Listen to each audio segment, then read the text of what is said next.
Hello, monk.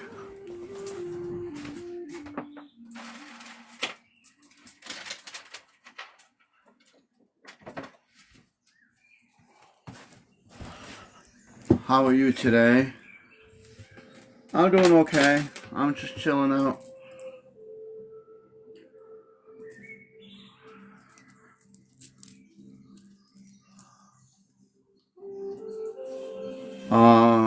Yeah, just chilling. I think we're going to be talking about balancing the spiritual energy between everybody.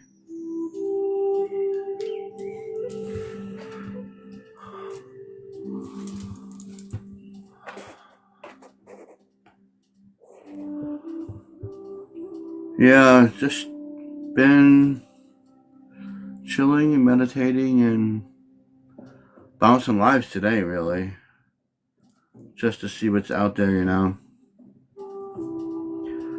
See if I get any more inspiration or something. I know there's a lot of people on, but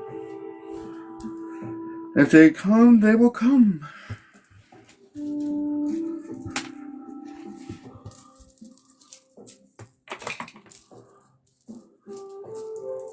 A lot of times we don't balance our energy and it causes us problems inside of our body.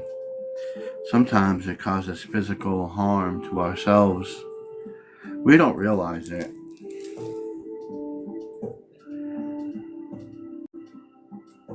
But when we start to think about what creation was, yeah, a lot of meditating. But when we talk about creation, there's many versions of creation and how things happened. But I've often looked at it from a different point of view, I guess. And a lot of people, sometimes that they think that I'm crazy what I say, but there's also, I mix it up with facts. I just don't have it written down at this point, but I see things through a different lens of how things are, and I might bring that up in a conversation sooner or later. Because it's one of my messages that I want to put out. It's a message I've been wanting to put out for a long time, and I'm not sure on how I should bring that message out to people. And I don't want to feel like I'm preaching on it because, some people don't want to just hear preaching.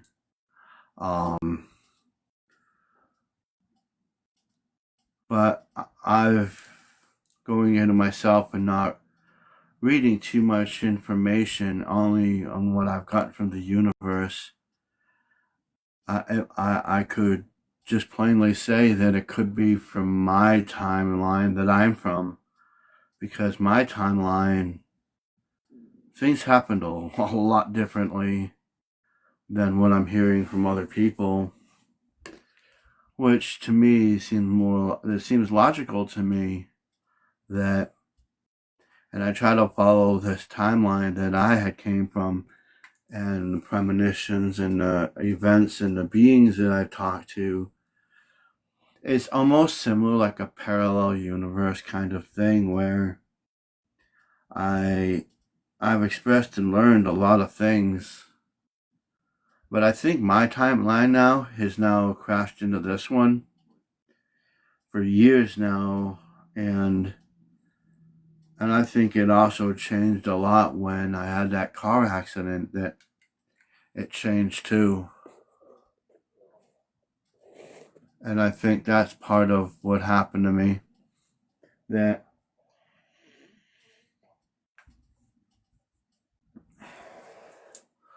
from the beginning of this universe, well, I don't know about the beginning of this universe. I mean, I wasn't really here, and I've had other beings in here. So how do I even start this out? Well, from what I've gathered from the beings out there that I've talked to and got their thoughts and energy from, they've often told me that there was this galaxy, there was this, supreme being in the universe, this energy, this being that was out in the universe. And Brim,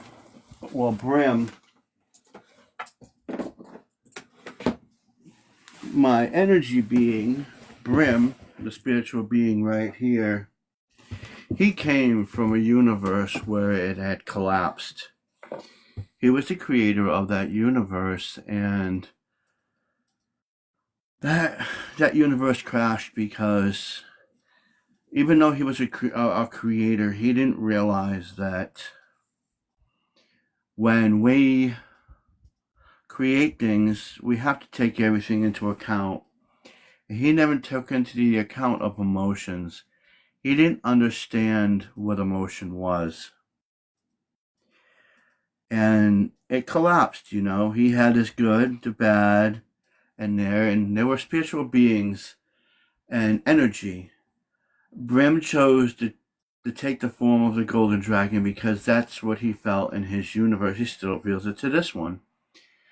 When he left that universe, it had collapsed. He came to this one, right when this one created, and he made his own little area because him and the creator, I'm not sure how that part worked, but he made a deal with the creator that he wouldn't do anything without going. He didn't want to go in his property and build a house. He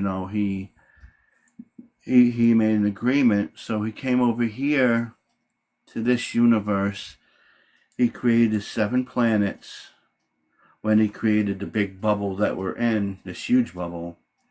Not Earth, this universe is a bubble, really.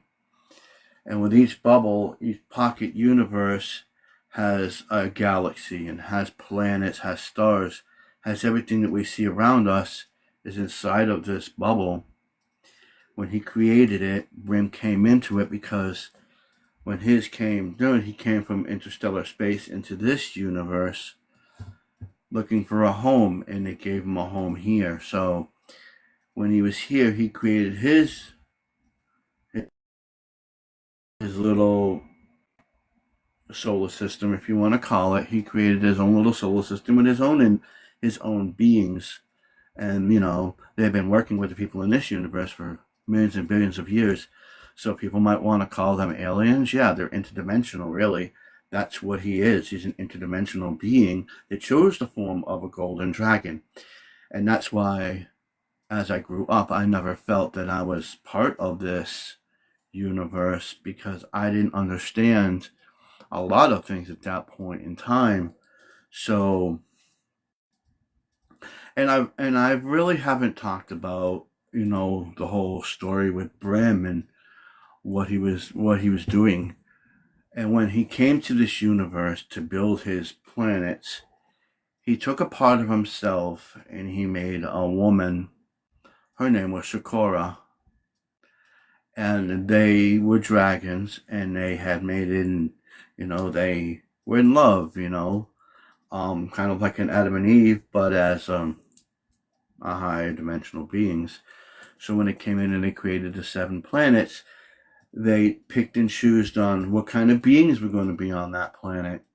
Well, while this was going on, he witnessed the creation of this universe. The God in this universe was creating the stars and the planets and all of this.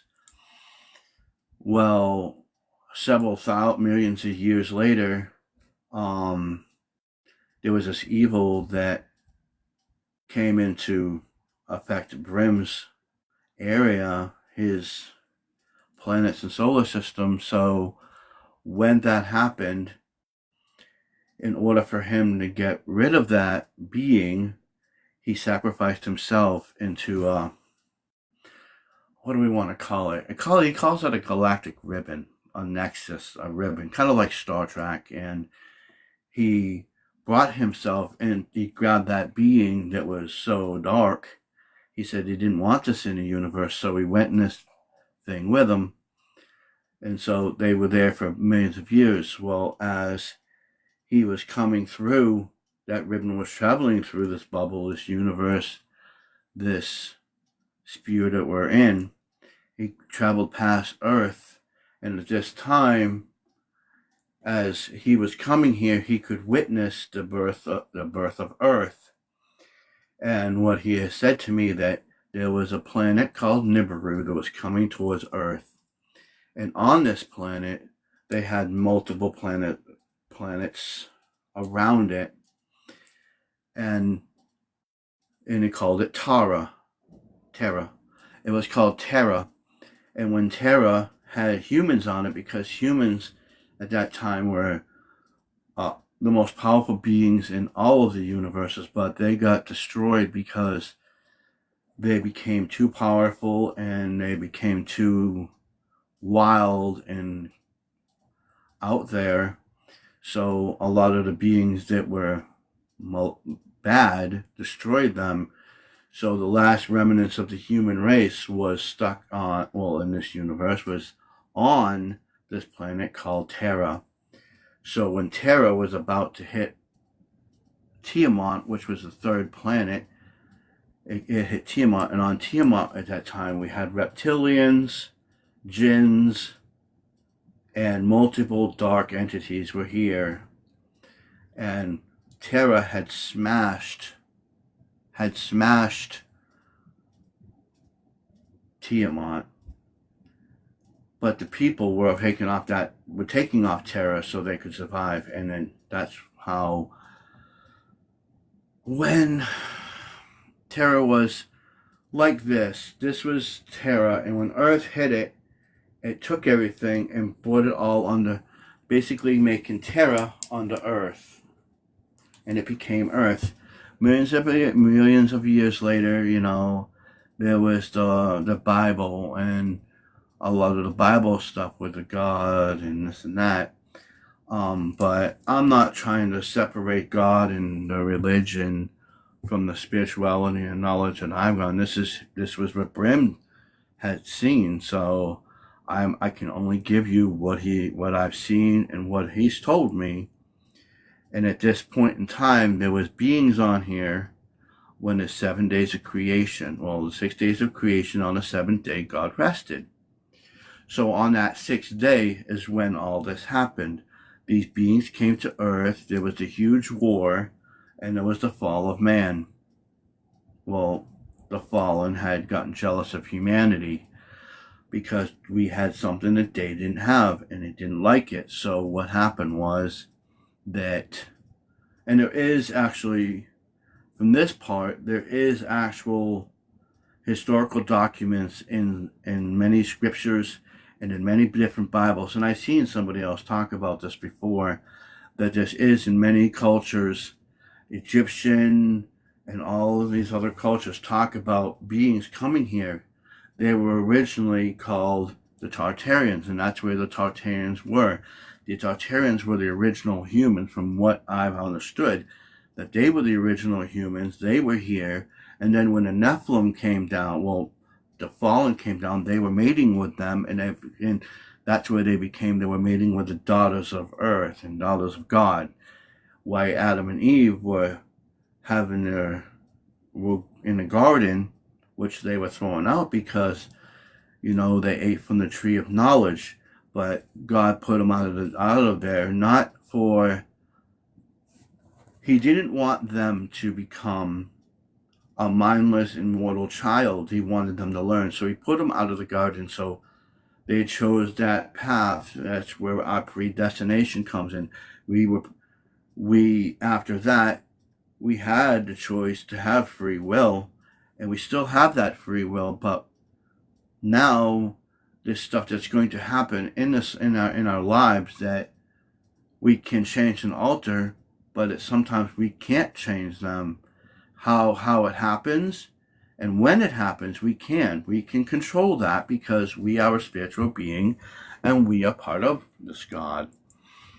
So at this time when the Nephilim were here, they were what? They were the fallen children with the Tartarians, and they were remaking these hybrids like centaurs and all kinds of weird, crazy things. They were doing their little thing over there. So back to Adam and Eve, when Adam and Eve were here, and then Cain and Abel, and when Cain, see, this is another thing that people don't want to talk about, is when Cain had sinned and he did the first sin. He was the first, and he said, and God said to him, Cain said, they're going to unalive you. He said, Cain said, they're going to unalive me. What am I going to do? Well, what are they going to do? They're going to do that. So he said, no, whoever harms you, and he gave him the mark on his forehead. He showed him that he still wanted him protected, but he has to come to know God, even repent for what he did. But he never did. He became that, and it became the Canaanites, and then the flood came, and a lot of those Nephilim and Tartarians went underground. And when they hid underground, when the flood was happening, they hid underground because it's an obviously fact that in our history, that's where your giants came from. These giants were hidden underground, and that's why a lot of Native American cultures came into it. A lot of spiritual people came into it and said, yeah, and even some manuscripts they have found that a lot of the giants and Nephilims and all that were under the earth. So when the flood happened, basically wiped out like 95% of them, and God made a covenant, and God's covenant was, hey, you are no longer to walk on this earth. If you're going to come on this earth, you are going to reincarnate on this earth. So that's where those fallen, some of them, or you want to call them Anunnaki or whatever, even some of them were here at this time. He said, nobody on this planet but humans. And that's where they made the covenant. So all of the fallen, all of the demons, and all of the beings that were down here had to go through a cycle to have to be reincarnated in a body. That's why when you're reading the Egyptian text and it talks about Thoth, what did Thoth do? He was jumping from body to body with technology and stones and crystals. That's what Thoth did, and that's where you came into the tablets and stuff. So when all this happened, this is where we don't understand, and a lot of people want to know what's happening today. Well, it's a matter of perspective at this point. It's a perspective and how you want to take the information. Humans are thinking that they are the superior race when they're really not. They're just like everybody else. We're all made of energy, and but we have an understanding, and we can do things that the animals can't do, but they can do things we can't do. So when all of this happened, that the earth was flooded, the giants came back out, and they were roaming around, and it was obviously stated in the Bible, and the different texts in the Bible also talked about what was it the Philistines, where David fought Goliath. Goliath was supposedly 9 foot tall or 11 feet tall. I'm not really sure because I really haven't looked into it, and this is part of the way I'm going to start talking about this kind of stuff, because I want to look it up more and get more in depth. But this is the general idea and the theory that I've gotten from the beings and the information they're giving me, that this is what I was meant to talk about, the creation, and have people understand where they came from, because we have abilities today. Where do those abilities come from? First off, when you have a fallen angel that had mated with a human, that DNA gets passed down. That DNA does not change. It just passes on. And that's where some people have the abilities they have where, oh, I can see something happen to me. Oh, I get a premonition, or I can bend a spoon. And that is what some people in certain areas of the world are looking for, that kind of ability. That's why blood was so important at that time and still is. They're looking for those people with that bloodline, because with that bloodline and that DNA, that corrupted DNA, they alter it, and whoever has the less of that problem and has more of the magical properties is who they're looking for. So, not as a conspiracy, but as we're going on, we understand that your mom said, well, I can see things here, or your dad or your sister, or I can see a ghost, or, I can see all these things happen. That's why, because these abilities are locked inside of us. And then that's how it was at this point. So at this time, the Jewish culture, they grew up, worshiping Yahweh and Jesus and the gods. But the problem with the Bible is this, that a lot of the Bible is contradicting, and a lot of it was rewritten. Constantine had changed the Bible. You had it. King James changed the Bible. And if anybody knows anything about King James, why did King James do it? He was basically pushed with his wife. No. Yes, his wife. His wife at the time, and she was pushing for him to look into the darkness. Because if you look at what King James had written, King James writes about demonology, and he writes all about all that negative stuff. And how he was able to produce a Bible is beyond me. And Constantine only did it because his wife wanted him to make the people come together and unite, and they wanted to control, and that's what it was. They founded this for control and to control the people, because, if they found a common enemy, then they could just, attack that. But the problem, a lot of stuff in the Bible is too, that you still had entities down here doing mischievous things. That's why in the Bible, everybody says there's only, God did this and God did that. God did this and God did that. Well, you don't seem to realize in the Bible it talks about this. And this is why I want to merge Christianity with the spirituality. And if I have to be the first to come out and say it, then so be it. But there wasn't one God in the Bible. It was obvious. And it states this many times, but people don't want to understand it, and they don't want to believe it. When in the first part of the Bible, let us make man in our image, in our likeness. Listen to that statement. Let us make man in our image and likeness. So that tells you that we are made with the essence of a God, an energy, a God particle. That is what is inside of us. We are a creator.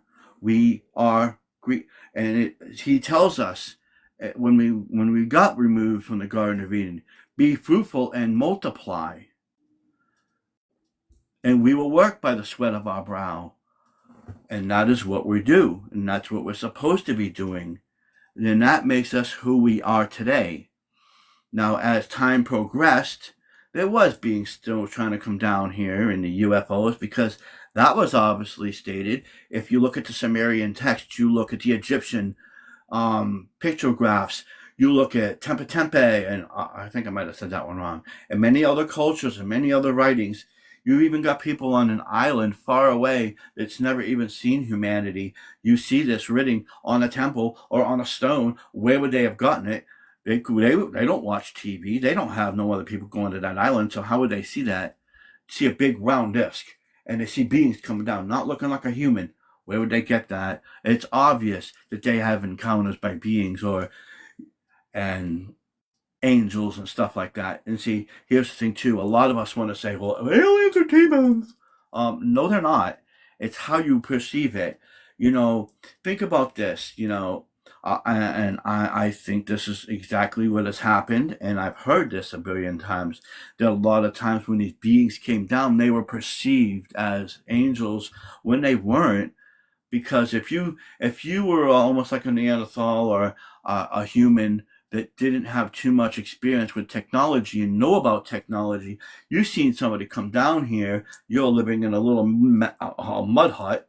You're seeing this big metal ship come down. This guy firing lasers or whatever out of his hand or lifting something up. You go, oh my God, it's a god. That's exactly what you would say. That's humanity. When you see something more powerful than you, they assumed it was a god, and that's what happened. And at this time, we had multiple beings coming down here, which beats me why, but you had multiple beings down here, and that's another thing, and they were called gods. And this is where you start your pantheon of gods. You have the Indian gods, you have the Chinese gods, you have the Nordic gods, you have the Greek gods, and every island and everybody had separate gods. Why? Because those were the beings that came down and spoke to them, trying to guide humanity into the way it was supposed to be, but they still don't pay attention to that. And we're even going to talk about the Tower of Babel.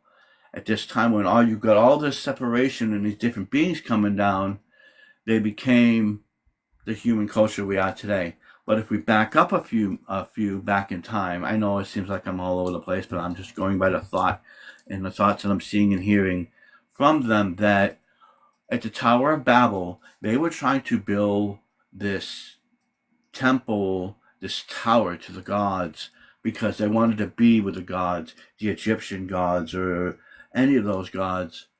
But there was the separation, and that's where the separation of the gods happened, because a lot of them were saying, like,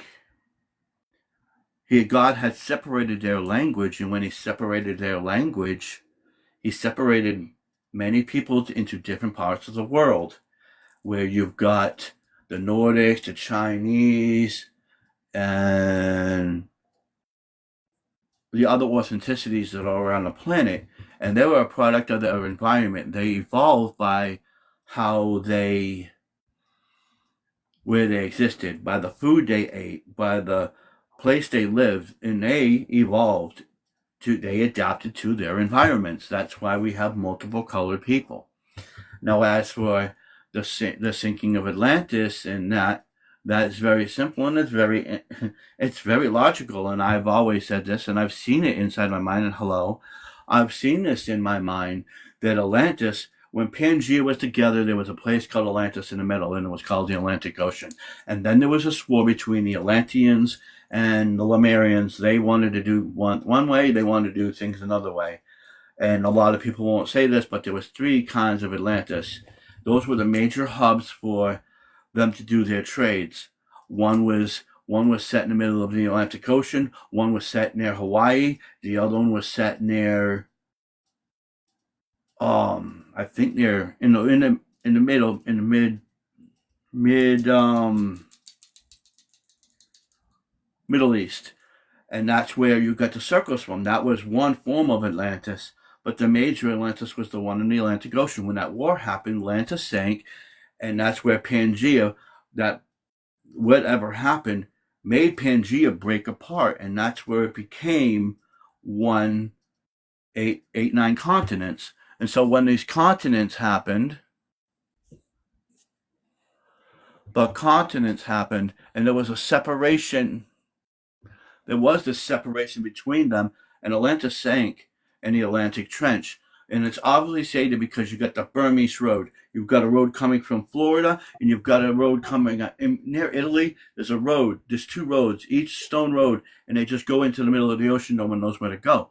That was the road to Atlantis. Where did some of the Atlanteans go? Well, that's obviously stated because the Morai people in New Zealand have a culture, and have an acknowledgement that in their culture, because I used to date a Morai girl, she told me that in her culture that a lot of them are ancestors from Atlantis, and she told me she was talking to me about a lot of that, and a lot of the writing actually stems from Egyptian too.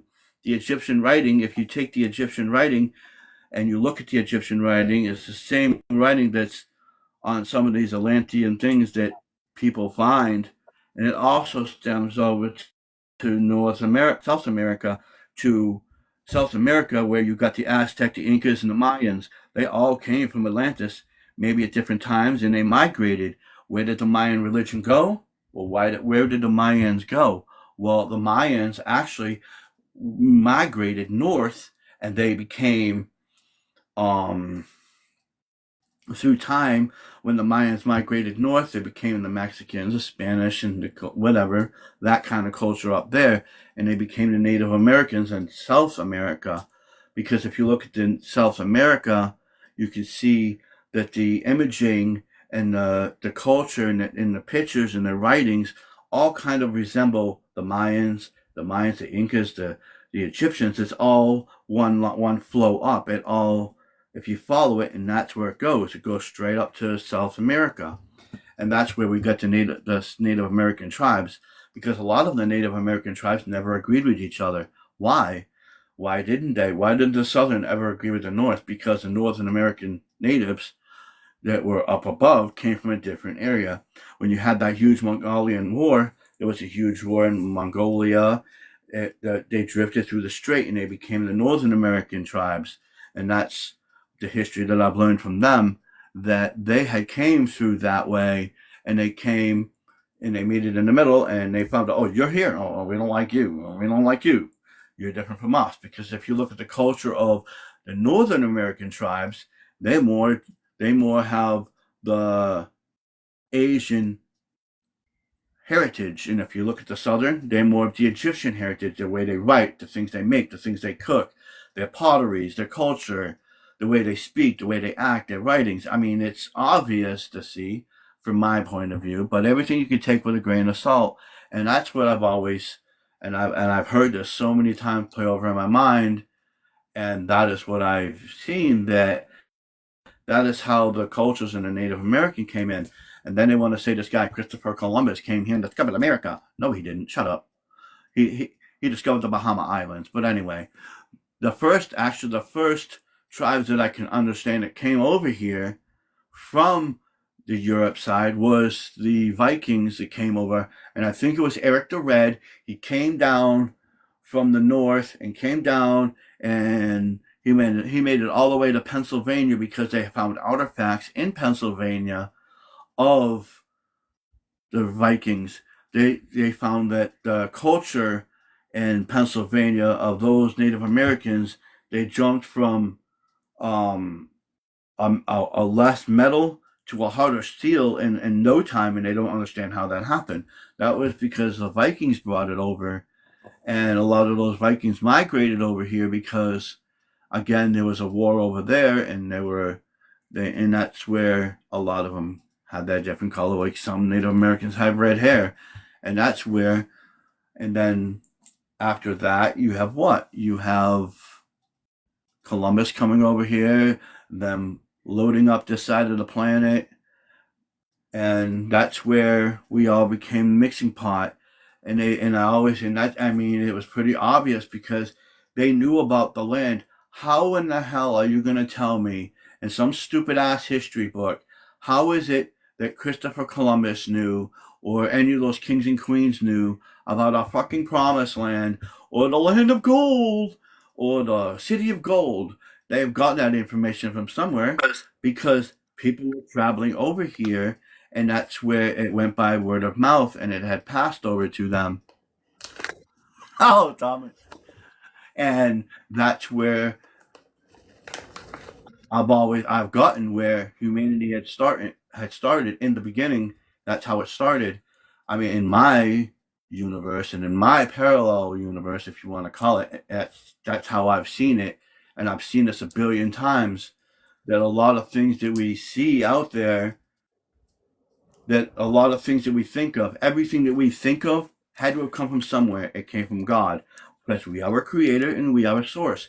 And we have to understand that when we want to come into our fullness, we have to understand each other with love and light. And we have to also balance that ego that we have. And we have to balance this darkness, because that darkness and that ego is a part of us. And when we come to understand that we have that balance, we need it. We need that balance. It's supposed to be there. It's there for us to learn. It gives us wisdom. It gives us our discernment. It gives us our intuition. We need all that. We're here for what? We're here to learn. We're here to grow. Do we really need love and light in this world? Is love and light really the answer? No, there's a lot more to it. There's a lot more to it, and that's an understanding of humanity. Well, the reason I say that, I mean no disrespect for me throwing counter arguments in here, but what I'm saying is that the ego, how I was taught was the ego was one of the most important things you could have. Without it, we would walk into traffic and die. We wouldn't know what traffic is. We wouldn't know how to go to the bathroom. See, I feel like this is a new age teaching. Right. Not an old age teaching. That's my opinion. Ego, yes, we do need ego. And I've heard people say, you need to strip away the ego. You need to strip away the darkness. I'm like, no, you don't. No, you don't. Because that's what makes us human. Because sometimes we need that. Hey, you're doing a good job. Not being an egomaniac. We need to praise some people and raise them up, because sometimes people feel down. That ego helps us feel human. We don't want to go overboard, and we don't want to go and not feel it at all, because we might just go, well, I feel like crap because no one's giving me a freaking compliment. No one's acknowledging me, so I'm going to go off myself. Brim, hold right? On. Let's look at any spiritual group on Facebook, because there's plenty of them that have millions of followers. If you just look at the replies, like it'll be like, you are too full of ego. It's like constant. Every argument is like about, you have too much ego. It's too much this, too much that. And I'm just like, oh my God. And then I go into the chat of like 100-page thing, and I go, are any of you spiritual? And they're like, what are you talking about? I go, do you do any spiritual work? And they're like, oh, look at you all high and mighty on your ego. And I'm like, damn straight, because I'm in the trenches, motherfucker. Go, what about you? They don't like it when I say that. We losing people. Your viewers are leaving. They don't like this. Oh, well. We didn't lose anybody. Oh, well. Those were strangers that left. Oh, okay. Monk and I are still here. You know what I have to say about that?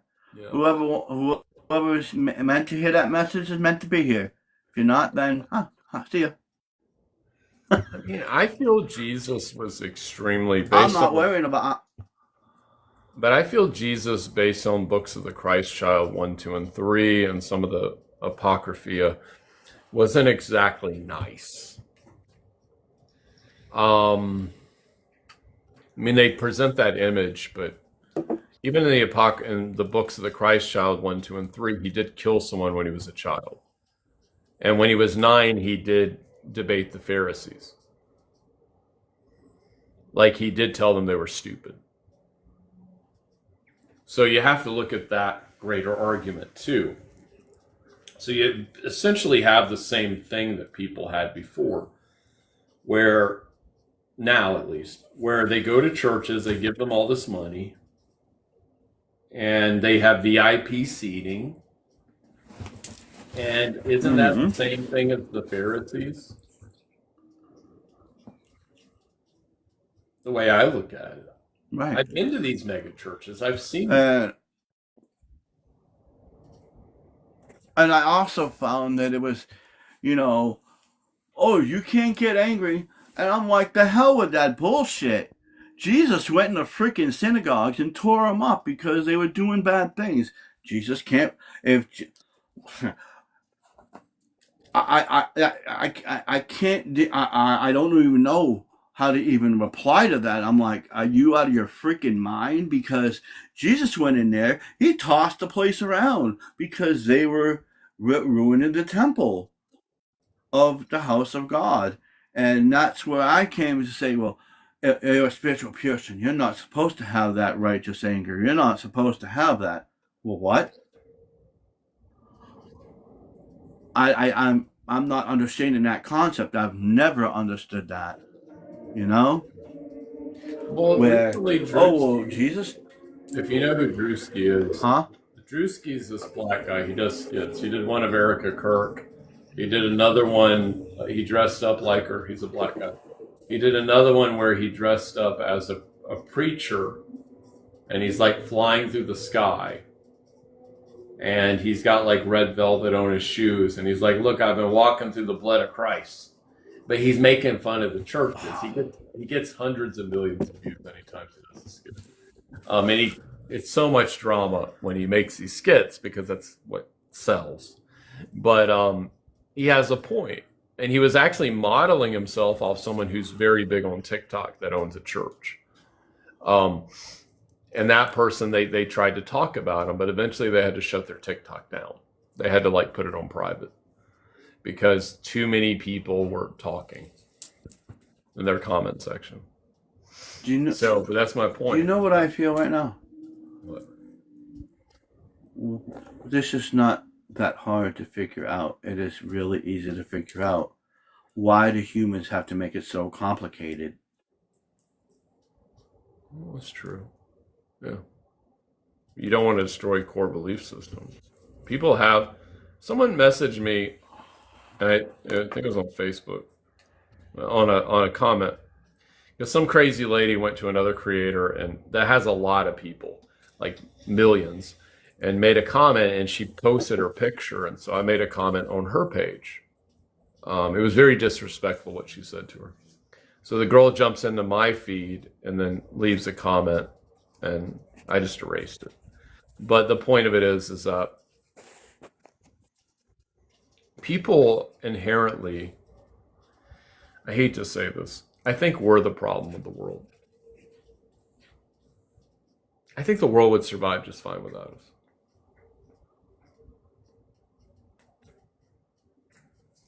It would flourish. It would be just like every other time. When the dinosaurs were here, it flourished just fine. They weren't digging up fossil fuels. The weak died because they got eaten. I mean, if you're in the ocean and you're a dolphin and you get sick or you get old, something eats you. That's the natural order of things. Look Right. how the Earth recovered just during COVID with us working from home and stuff. Yeah. I mean, a lot of healing was done to Earth and the air during that time. Yeah.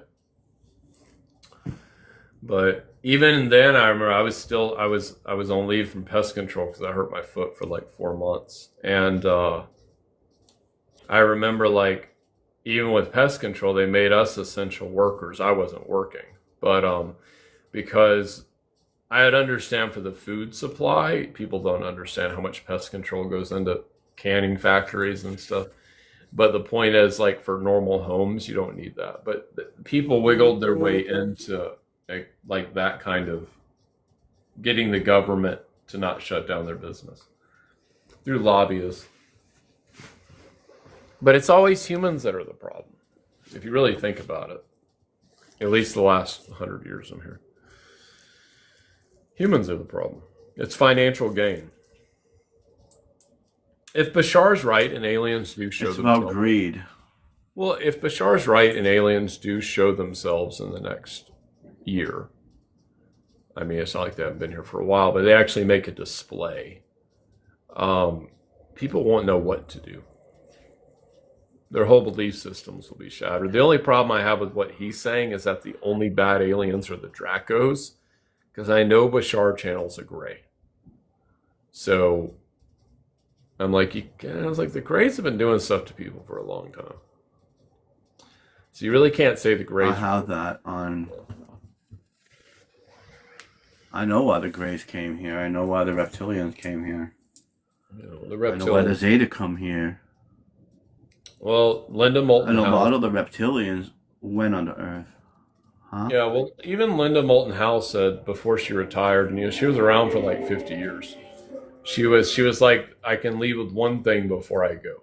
It goes, the reason the Earth is taken over by these aliens is because the Nordics, the Dracos, and the Greys are fighting each other all the time.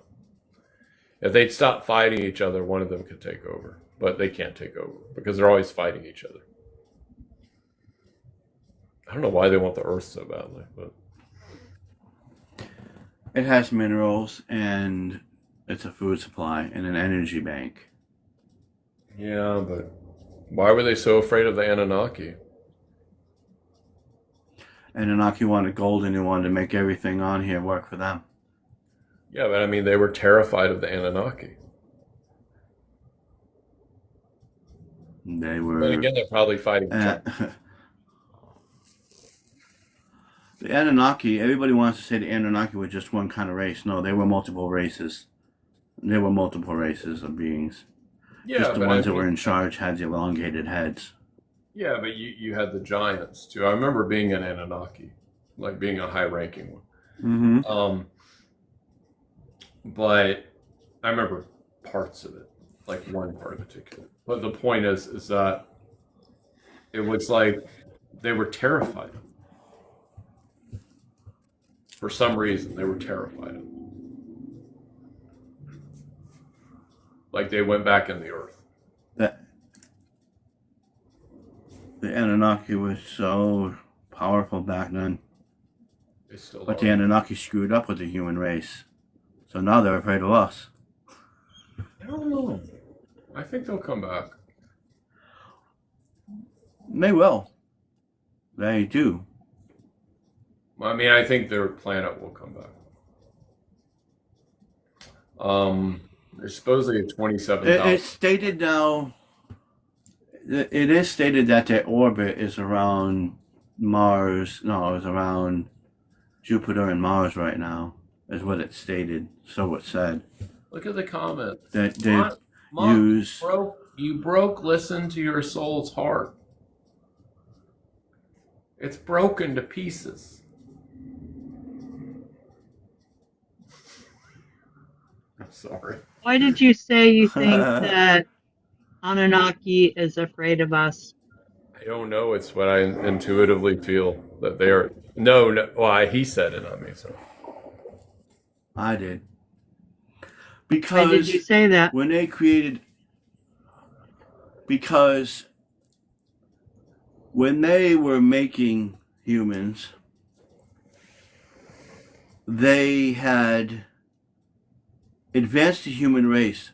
They jumped the human race a million years from what they were. We were supposed to be Neanderthals. We weren't supposed to be this evolved right now. We're not supposed to have all this stuff. But they're afraid of us now because when they jumped the human civilization a million years with all of that bioengineering that they had done to the human race. And am I lagging? Don't think so. Oh, I see Thomas not moving, and I'm like, wait a minute, am I lagging? But yeah, they evolved the human race about a million years, and that's when the Palladians came down here and gave us that extra spark that we needed. That they call it something.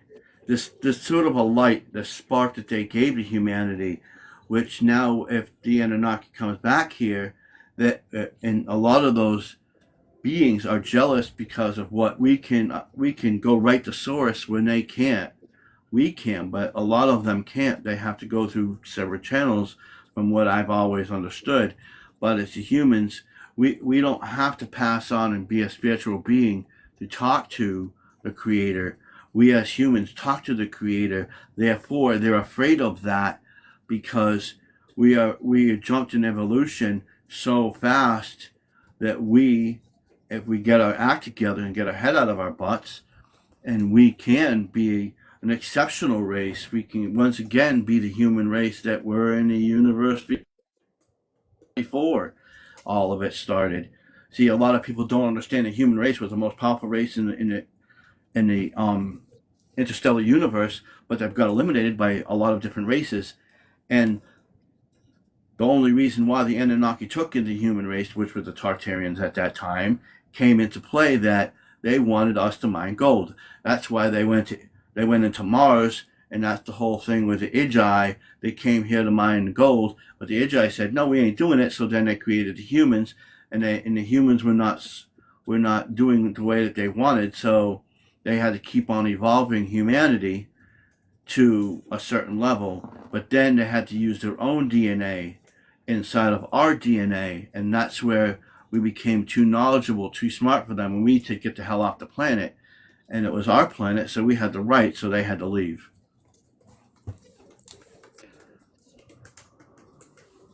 Who left? I don't know what you mean, Paul. Who says somebody left?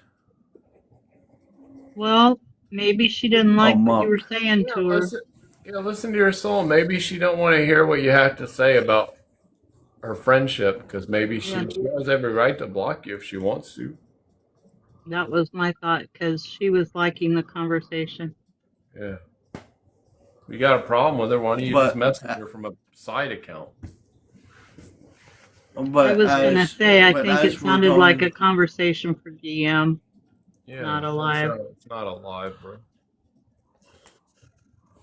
But this is this is the universe that I had got my information from. Every universe is different, and see, that's another thing that we don't a lot of us don't understand. My universe that I came from, that's what happened.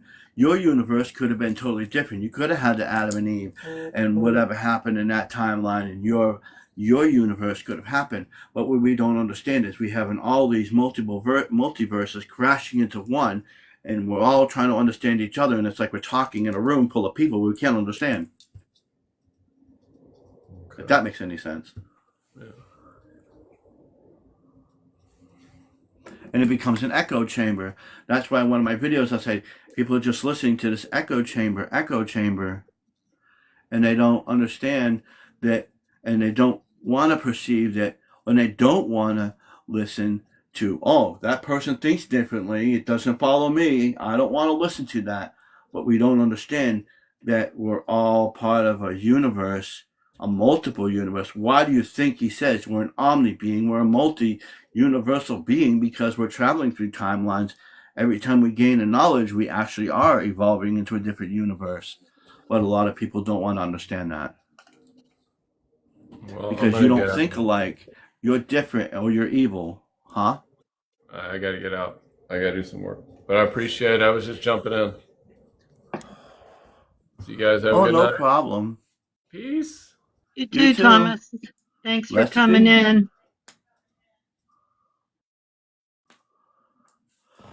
But that's how in my universe and how I've been given this knowledge to tell it in this universe, and I've always knew that Brim was an interdimensional. Hold on just a second. Hold on a second. Wait for Monk to get back. She's coming back. There she is. Okay. The issue left, and if she comes back and starts anything, I'll mute her. I don't even know what happened. Well, I'm not going to let anybody run Monk off. Oh, why would anybody run her off? I don't know what her problem was, but she came in and was rude, and who was?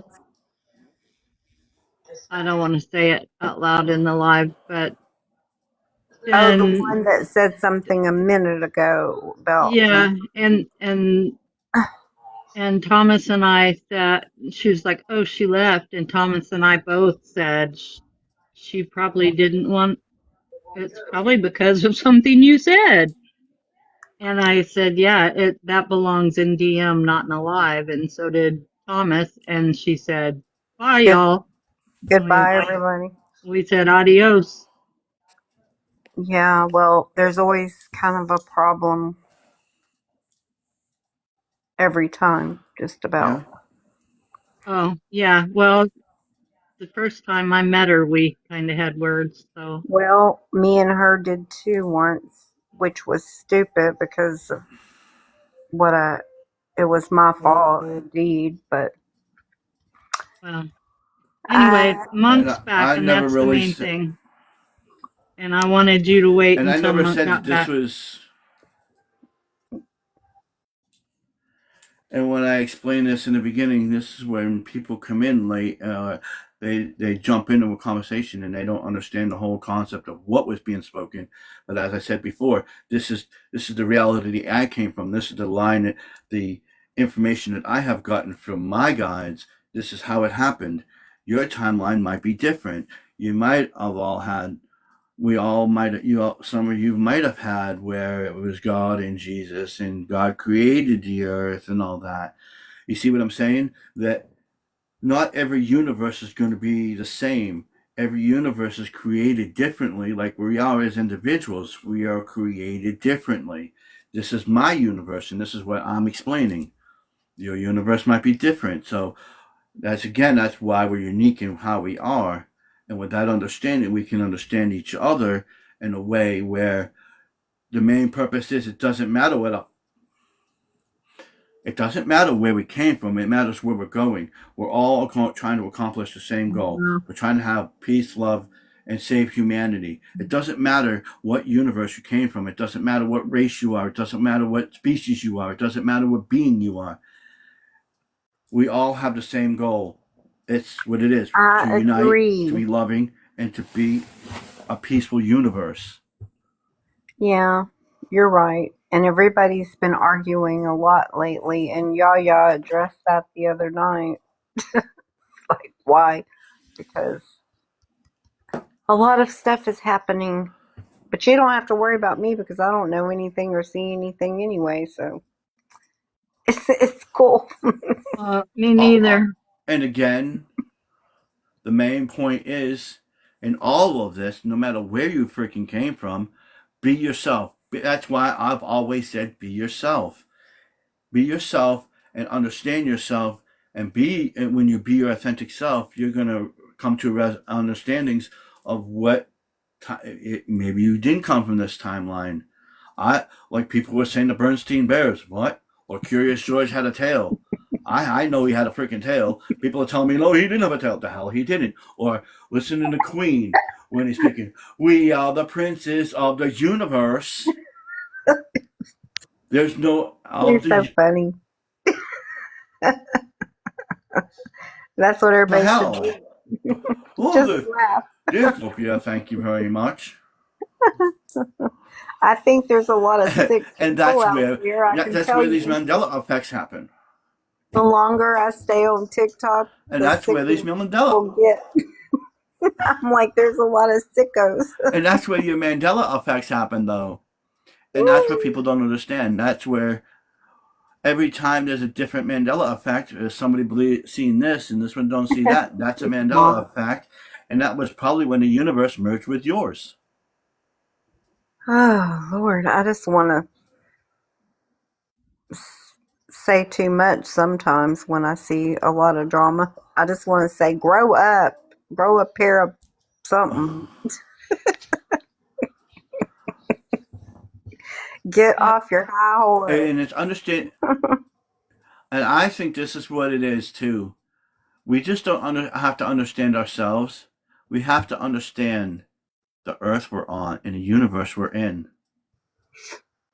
We are put on different universes for what? To learn. Maybe you're done learning something in that universe, so you put over in this universe. Maybe there's a lesson I need to learn in this universe. You know? And that's how I'm thinking. I think this happens too, that a lot of us are from different universes, but we keep shifting universes because there's new lessons we need to learn. Right. I'm sure there's some. Mine, I still need to learn patience, and I'm sometimes I'm losing patience When I listen to some of these lives, I'm like, oh my God, just sounds like a bunch of kids. That's when I go watch puppy videos. Otherwise, my mood Yeah, when I read goes to a bad comments, place. just watching videos, looking at people's comments, just, I'm like, I mean, I went in somebody's live and they were sitting there, use me as a whipping boy. as a whipping And you know boy. what? Everybody was like, You I guys, wasn't even let's mad quit at it. I'm talking like, about the drama, I Hmm. please. was like, okay. But again, that was an understanding for me to learn. And that was to learn who we are as an individual. Oh, I Because think I know when what you we were talking take about. ourselves away from all of that, Hmm. yeah, Where when we did take ourselves out of it and we don't, huh? I'm trying to redirect the conversation from the Oh, recent I drama am. from the. Okay, sorry. Sorry, that was a I am. See, milestone. but I reached there was level a 12. there's a way there's a the way I'm trying to explain this is it's not that I'm trying to get it is getting away from that, and that is the point. When we feed this thing, this negativity of these dramas in our lives or these traumas, we don't grow. And so when we separate ourselves from that and we become looking within ourselves of why is that bothering us, why is this triggering us, we then have the understanding of, okay, it's not what this person thought, it's what I'm thinking here. And that's where we repair what we need to repair. And with that understanding, we become a greater individual, a greater human, I hope, with the understanding of how this person thinks and how we need to be mindful of certain people. And because we're all in this universe together as one, so we have to learn how to coexist as one on a peaceful and united front. Because if we don't become one in this united front and one collective, not just little multiple collectives here and there, of okay, 20 people here, 15 people here, 100 here, 1,000 there, 1,000,000 here. That's in separation. But if we were to work together as one, we could become 2,000,000 people battling this negative and this darkness or these entities that come in and do these things. If we would unite, we could get rid of it faster. And that's been my whole thing in the beginning, that we have to unite as one individual, as one big giant collective of people, so we can help every individual. And some of us don't want to do that. Some of us want to keep living in that. We can plant those seeds, but eventually, hopefully, with us showing how we're living and how we're being, they will be inspired to change. But again, that if that's their pathway, we can't change that because it's on them.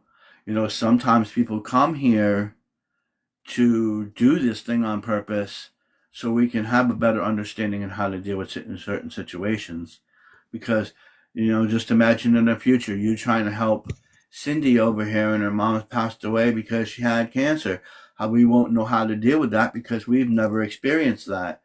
With that understanding of, okay, my mom passed away on that, so I would understand how would I help the next individual when I'm trying to help them in a new body, in a new form, and I'm a guardian angel or whatever I'm being to help an individual. We would know how to deal with that because we've experienced it here on Earth.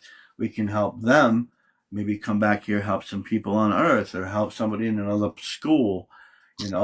That is why we're here, to learn these things and to better ourselves with an understanding. Ugh, You were water. talking about Atlantis, and then you said something about the Anunnaki, and that's when we interrupted you. Yeah.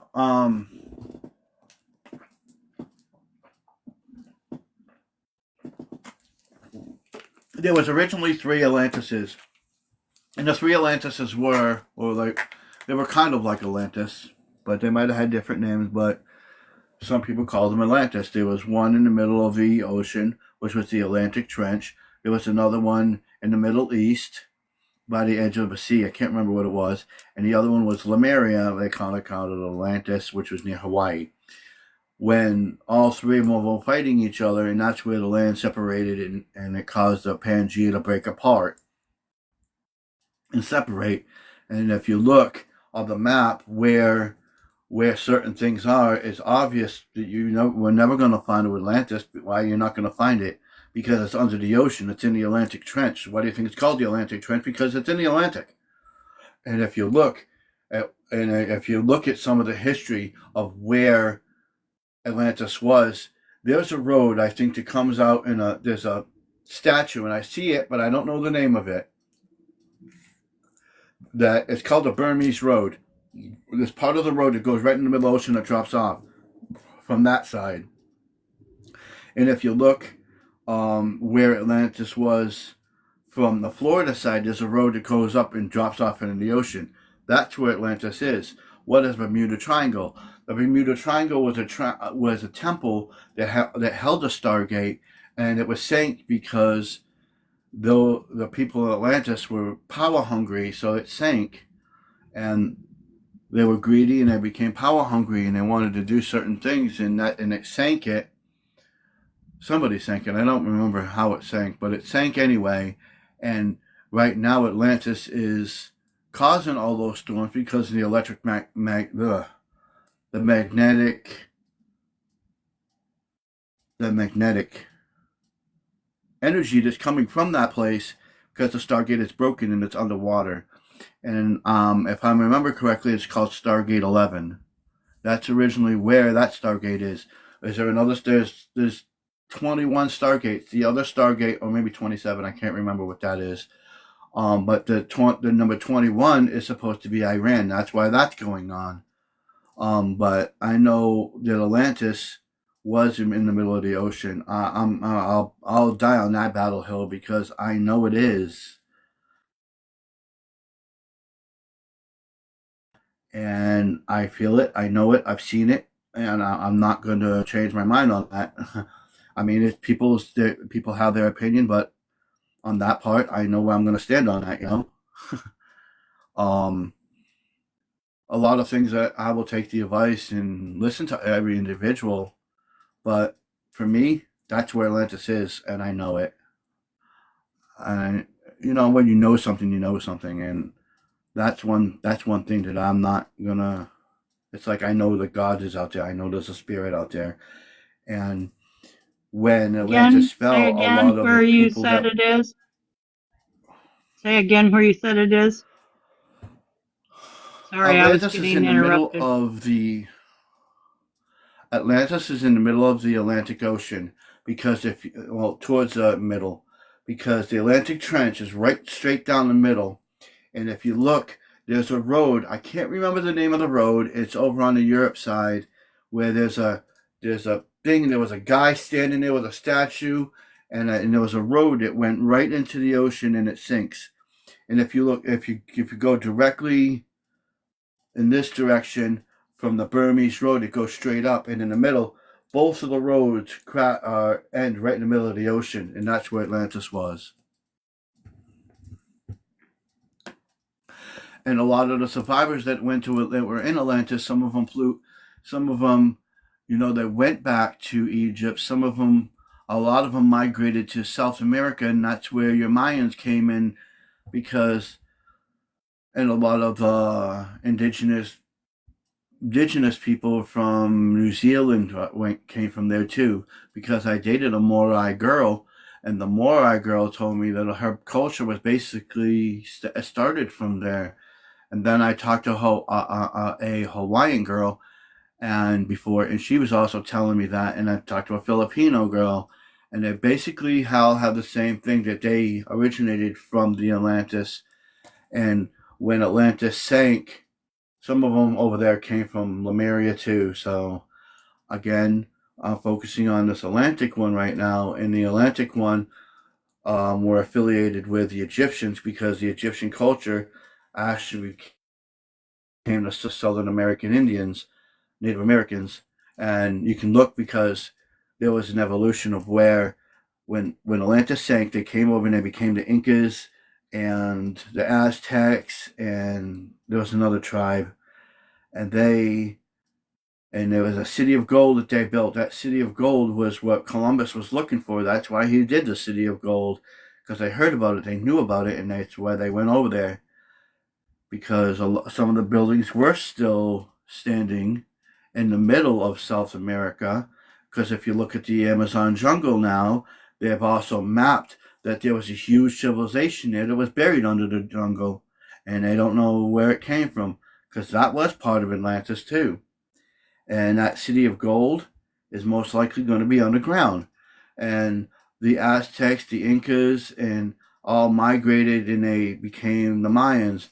And a lot of the Mayans were more of the religious of the Atlanteans, and they became so technologically advanced and knowledgeable. It's rumored that some of them ascended, and the ones that didn't ascend migrated because there was nobody to mine the fields. There was nobody to hunt for them, and they had too many people there. So a lot of those Mayans migrated to be Mexicans and all the Brazilians and all them. And as they were migrating north, some dropped camp and stayed there, and they just moved up on until they got to South America.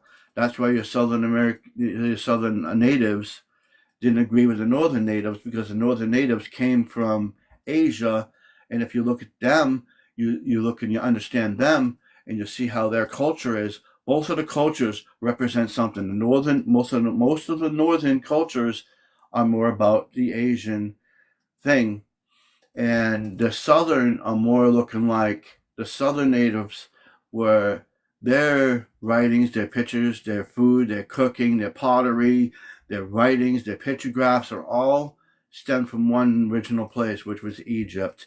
It just evolved over time.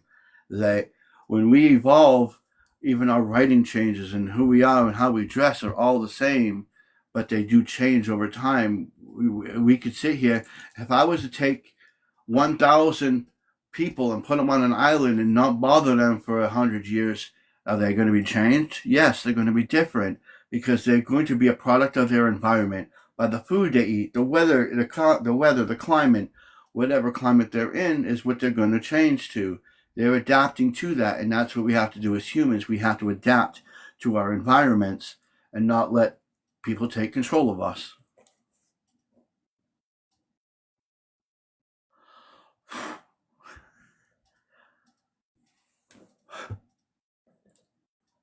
Well, anybody?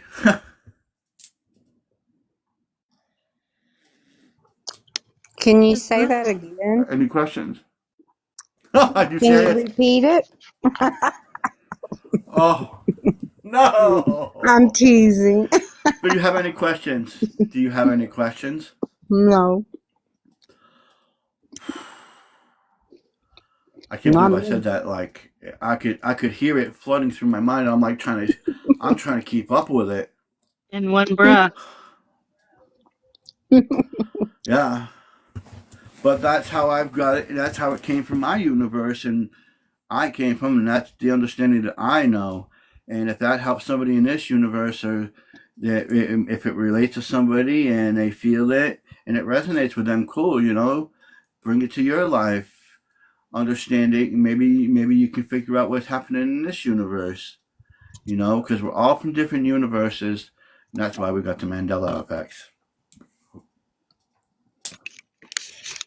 Sounds good to me. Anybody got any questions?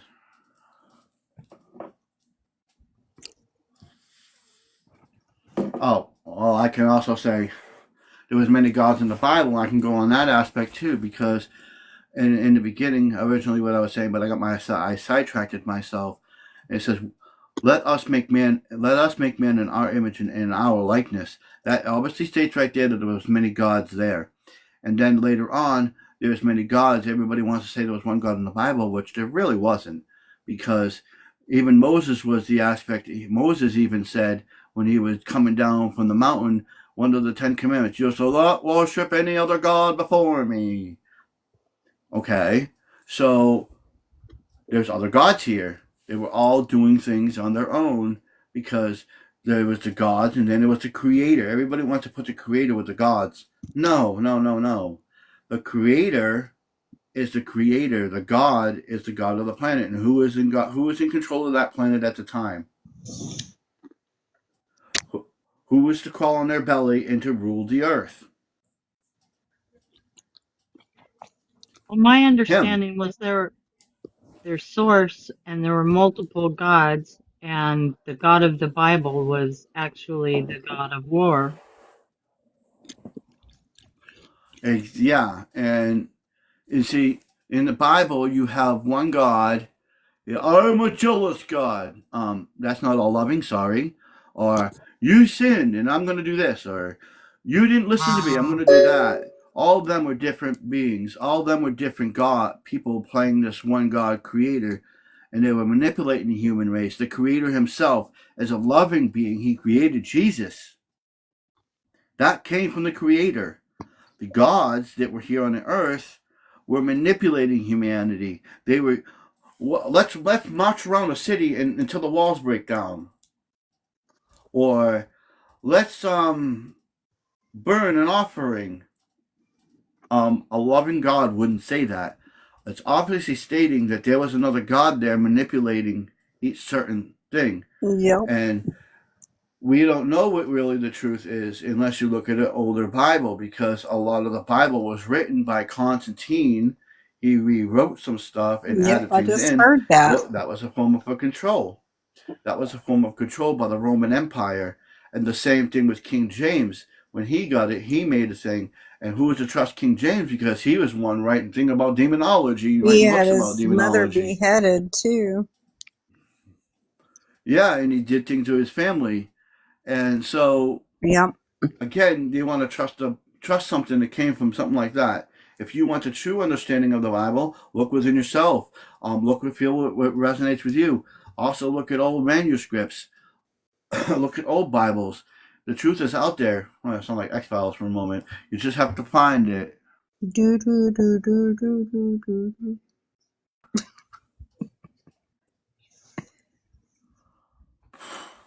I'll send you this lady's videos. Miss Lily or something she calls herself, that said she belonged to the church for 48 years and she started really studying the Bible, and she found out, all of what that changed stuff me? you just said that you were just talking about. So she left the church. And here's the thing about the Bible too. And I don't know where this came from, but this is how I'm hearing it. When Jesus was crucified, he said the sky turned dark, and God turned his face away from Jesus. No, he didn't. No, he didn't. He loved Jesus. He wouldn't turn his face. What he was turning his face was why God turned his face away from the earth and it became dark is because of the sin that humanity has done and the wrongdoings that they have done and all that negative energy that was around. That's why he turned. He couldn't see that. He didn't want to see it. And here's the thing too, that a lot of Christians and a lot of people, I'm probably going to get beat down for this, but I don't even care at this point, because I'm going to be myself. That there you go. That when, and I don't know where this, and I feel this, and I know I've heard it, that when you say Jesus died for our sins, no, he didn't. No, he didn't. He didn't make your sin go away. He washed it away. Why do you think it says washed in the blood of him? Because that's what he did. He washed the sin away with his blood and his pureness of himself.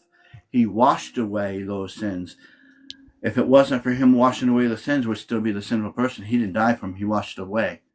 And it took himself to wash away those sins.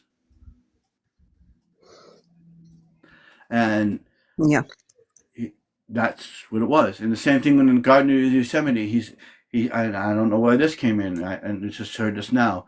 In the Garden of Yosemite, when he was kneeling and he was praying to God, going, God, take this cup from me. No, he wasn't being afraid. He wasn't afraid of it all. He knew what he had to do. he said that he didn't. The reason why he said, "Take the cup from me," I can't. I don't know if I can do this.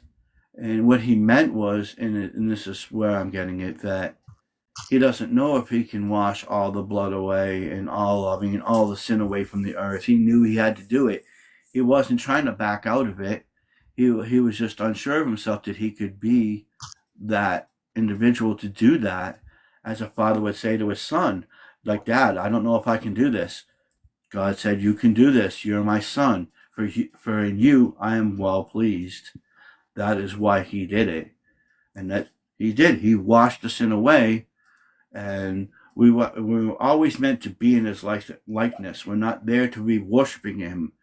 And, we don't have to go through Mary to go to Jesus. No. If you talk to Jesus, you talk to him. That is what it is to be human. And that's where a lot of people wanted to have control. Well, if you don't do this penance or you don't talk to a father, how can a father in a church say to you, "You repented of your sins"? No, he's not God. He can't repent me of my sins. Only Jesus can. Only God can. He can't. So again, that's where you're not paying attention. You're just going by what humans are telling you. You have to go within yourself, and what you feel, your heart is feeling. When you listen to your brain, it's going to lead you into trouble. Yeah. And that lady said which I've already heard that he's Yah. She calls him Yah, Yahweh, and then Yeshua for Jesus. So it says in there she found the verses that tell you the truth part. And here's another thing. Human body. Everybody wants to say, well, why did Jesus say the body was a temple? I can tell you. If it resonates with you, it's fine. There's three parts of humanity. There's three parts of a human body. You have the human body, you have the soul, you have the essence. Our essence is who we are on this planet. That's the essence. The soul is what lingers inside of us. Our body, well, of course you know what it is. That's 3 in 1. There's the temple. When you align all three, you become that temple. You become that beacon of light to show through the universe. That's why when we do this, what are we doing? We're making a temple. We're making a pyramid. Why all your mantras and your things make certain designs and temples and pyramids? That's why. Everything is 3 in 1. That's where your 3 in 1 is. That is our point, and that is what we have to understand, that once we become aligned with our mind, our soul, our body, and our essence, we come in line with that, we become that beacon, we become that light. There's your 3. That's why 3 is important. Yeah. Everything happens in 3s. Why is it?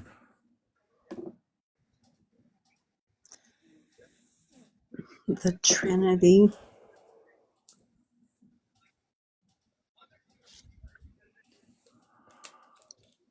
Yes, exactly, Monk. He wanted us to be like him. I swear somewhere in the Bible it also says, "You can be even greater than me." I think it says that too. Yeah, I think I heard that. I'll have to look that up. Yeah. That he says, "Don't follow me. Be yourself. You can be like me. You can be even greater than me."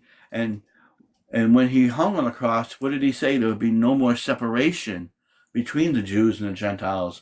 And that's where I said the Gentiles were more of what the Anunnaki were. Oh, no, not the Anunnaki. Let me rephrase that. It was where the Tartarians came into play, and the Nephilims that were still there, and that bloodline. Those were considered the Gentiles. The Jewish were the ones that kept that purity and stayed within their culture. And he said, "Let there be no more separation, but through the blood of Christ, we all should be saved." So there would be no more separation. And what are we doing now? We're separating each other when we're not supposed to. This is the time for the great gathering. I sound like the Highlander for a moment. The great gathering. and we come into our awareness, and it's called the year of ascension. People, that's why, because when we're here to ascend, we're here to learn. That's why we're on earth. We're here to learn. We're here to learn and to be the greater being we are. What is our, and we're not all going to be sitting there and go, oh, holy Jesus, in front of a temple or instead of sitting on the stairs. No, we're not going to sit here and just be worshiping and praising him for all eternity in front of his throne. I mean, what would be the point of us going through all of this? Just to sit in front of him and kneel and go, Yahweh, I love you. Yahweh, I love you. That sounds pretty boring to me. Yeah. I would rather be out there going around the universe and helping every individual out there, even come back to Earth on the new Earth and help individuals. Doing that kind of thing, that's not what it was meant to be. Walking the streets of gold and living a pure castle where we're never this and never that. No, that doesn't sound fun to me. It sounds boring and lame. Eternity in a city of gold. No, no, sorry. And they to say we're me, just I've going to never. worship him all day. Just sit every day, worship. Basically, I'm not. No, I'm not going to sit here and play a trumpet or sit there and sing all the time. No, sorry. I want to help humanity and help the beings out there in the universe, and I know there's more than just us out there. Yeah. I mean, there's billions and billions of stars.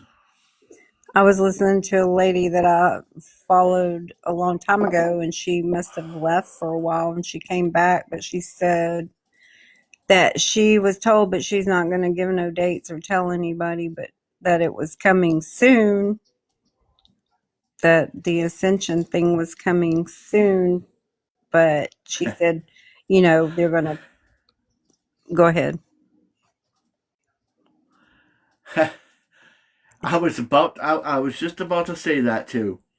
Now you might have to follow a path here. It took 6 days of creation. God said a day is like 1,000 years. So in reality, Earth has been here 13,000 years. Yeah. When's the 14,000? The 14,000. All right. I'm gonna have to start off in the beginning a little. When God created, he created the earth and the planets and everything in 6 days. He rested on the seventh. That's 7 days right there. So when Adam first stepped foot on the earth, and I know I have the book, and I've seen the book. I used to study this book, that the minute Adam came to earth, from the time of the Passover, when Jesus had been crucified on the cross, was 2,000 years. From the time that Jesus was crucified on the cross until now has been 4,000 years, which has been 4 days. So with that being said, that would make 13, it would be 13 days. You could look at it as 13,000 years, and that's where we are right now. When is the time approaching? No one said, and he said, no one's going to know the day, no one's going to know the time. Well, obviously, it's impossible to learn and know that because the calendars are so screwed up. Nobody knows what is what. Right. But at the 13th millennium, which would be the year 2000, from anywhere from 2000 to 3000, we're going to have the tribulation. We're going to have the ascension. We're going to have the 7 years of tribulation. We're going to have the ascension. We're going to have the 4 angels coming down, the 4 riders of apocalypse, and all that's supposed to happen within this next 1,000 years. But we don't know when the time frame is because the calendars are messed up and time has been changed around. So again, time was a human concept too that we had made up so we can record and do things. But in God's eyes, this planet's been here 13 days. Humans have been on the earth 6 days. Well, yeah, 6 days humans have been on the earth. And on the 7th day is when that holy city, well, on the 14th millennium, which would be the year 3000 to 4000, is when the holy city is going to come down, and we're going to have the dead. And see, this is another thing that I didn't agree with a lot of the Christian philosophy, was they were saying that once you die, you're going to go to hell or you're going to go to heaven. And I know I'm going to get crucified for this one too. But when you hear the sound of the trumpet, when Jesus comes down, the dead and the living will be caught up into heaven. those that have passed on that were righteous are going to ascend to heaven at that point. That they're going up. Even some of the living that were here, that followed the teachings in the spiritual, and they're in that spirit of enlightenment, they are going to go up too. Now the dead, what does it mean as it says the dead in Christ? Well, are going to be left here, which is the ones that are passed away on the ground. They're still going to be in there. They're going to be in their purgatory. And the people that are alive that did these bad things and they're not doing that, they are still going to be on this earth. Now, when Satan gets thrown up in the abyss and the Antichrist reveals himself, that when the holy city comes down, all of the people that are dead are going to be outside of that holy city. They're going to get that chance because that is what is deemed. Because what they could say, and there won't be no excuse either. And the reason for that is, now say Joe over here, he did a massive bunch of bad things, and he was a serial person. You know what I mean by that? Yeah. And he never repented, and he's like, well, and he had passed on. So if he just goes up to the thing, he goes up to the throne judgment, and that kind of stuff. If you want to follow that, or the judgments in ourselves, depending how you're looking at it. I'm taking this from both religion and spirituality. When you get to that judgment, you're going to judge yourself, and what is the first thing your body and your human essence is going to say? Well, Satan made me do it. Again, you were influenced by Satan. You did have the free will, but you were influenced. So instead of that happening, he said this that he's going to do, which is before that white throne judgment, when all the holy city comes down, you have all of the people that have passed on and all the people that are dead inside of Christ as to walking around, acting like a zombie, basically.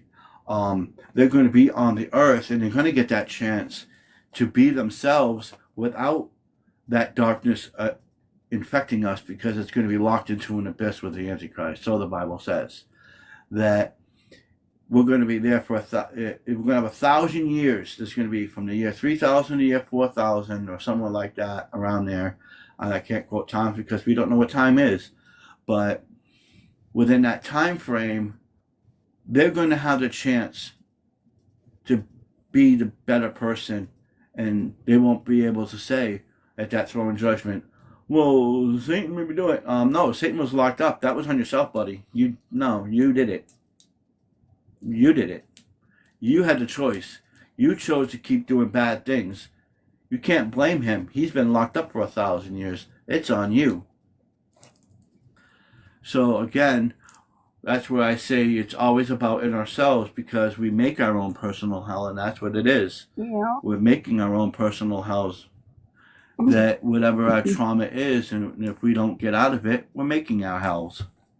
But in the We readings can make that it on earth. the readings I've listened to, such as my mom's and other people's readings, they all seem very happy on the other side, wherever they are at the time since their passing. They all act like everything's fine. Like, I've heard of them having to go through their life review thing, and Right.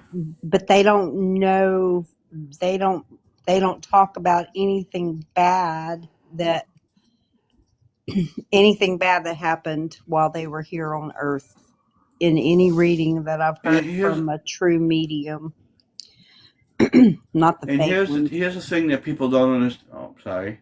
No. Another thing that people don't understand is, after that judgment, and we're living in our personal hell, or this big fiery pit. Do you know you can still get out of that? When you come to understand who you are, you can reverse that effect. You can break that wheel, even when that judgment has been put on you, either by yourself or the source or God or whatever. You can still break that wheel. You just have to acknowledge who you are. It's not going to be a permanent thing. And that's what was cut out of the Bible, I'm feeling too, that it was cut out, that you'll be in that hell and you're going to feel that aloneness. And what is the hell that people are thinking? This aloneness, and you're going to feel this fiery. It's a metaphorical as to what I'm saying is it's metaphorical because you're going to feel yourself burning because you're not near source. That's going to be, it's going to burn your soul up. You're going to feel it burn you, and that being in that not with God or with source, it's going to burn you up, and you're going to have to understand that what you did was wrong, and you have to say, hey, I did this, and accept it and move on. Because if you don't move on, you're just going to be living in that cycle forever. And that is going to be your hell. We have a chance, even when that judgment happens, well, you didn't do this, well, you didn't do that. And you still go into that. You're not ready yet, basically, is what he's saying. You're not ready yet. And you have all these chances, so you're going to stay in this pit, or you're going to stay in that personal hell until you yourself acknowledge, I don't need to be here. And that was taken out. A lot of things were taken out, and that's where a lot of understanding is, that when we open our minds and see the broader perspective of things, instead of seeing things from this, it literally says this, and it means literally this. Some things in the Bible are a metaphor. I mean, it's pretty obvious where Jesus said, don't look at your brother, don't look at the plank for your, don't look for the piece of sawdust in your brother's eye, look at the plank in your own.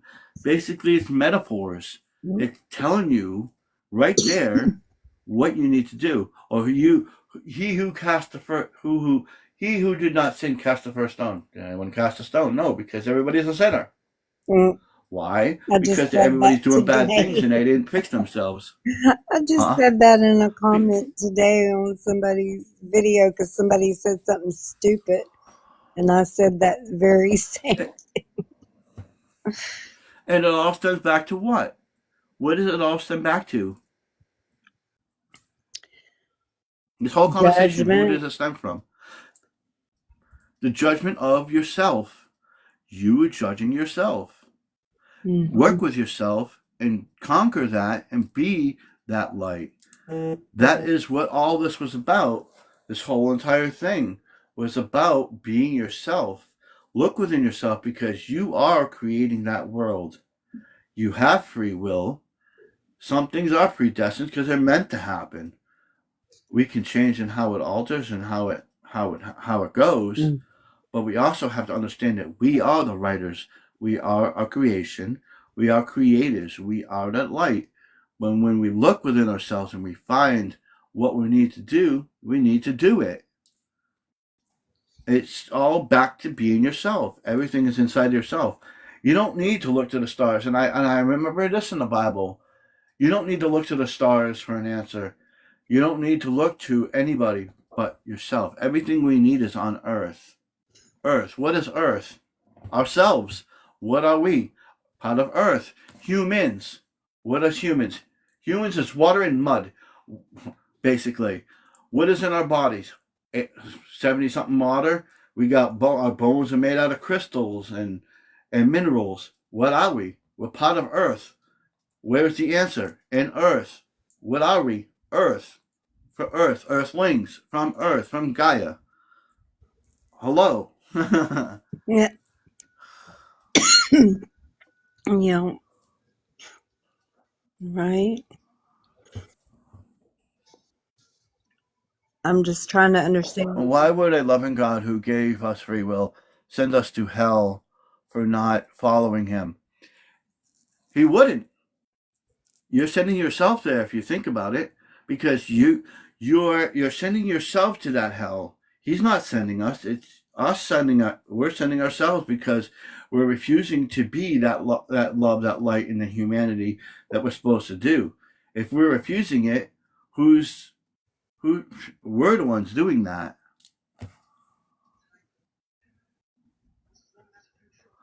He knows the outcome. Why does he know the outcome? Because he knows how you're going to act. You have the freedom to choose that. That's why we want to strive to know what's going to happen. Not everybody's going to be lost. A lot of people are going to be saved. Even some of the ones that we think were the worst scumbags on the earth. Some of them are still going to be saved because they learn to be themselves in that spiritual light. Yeah.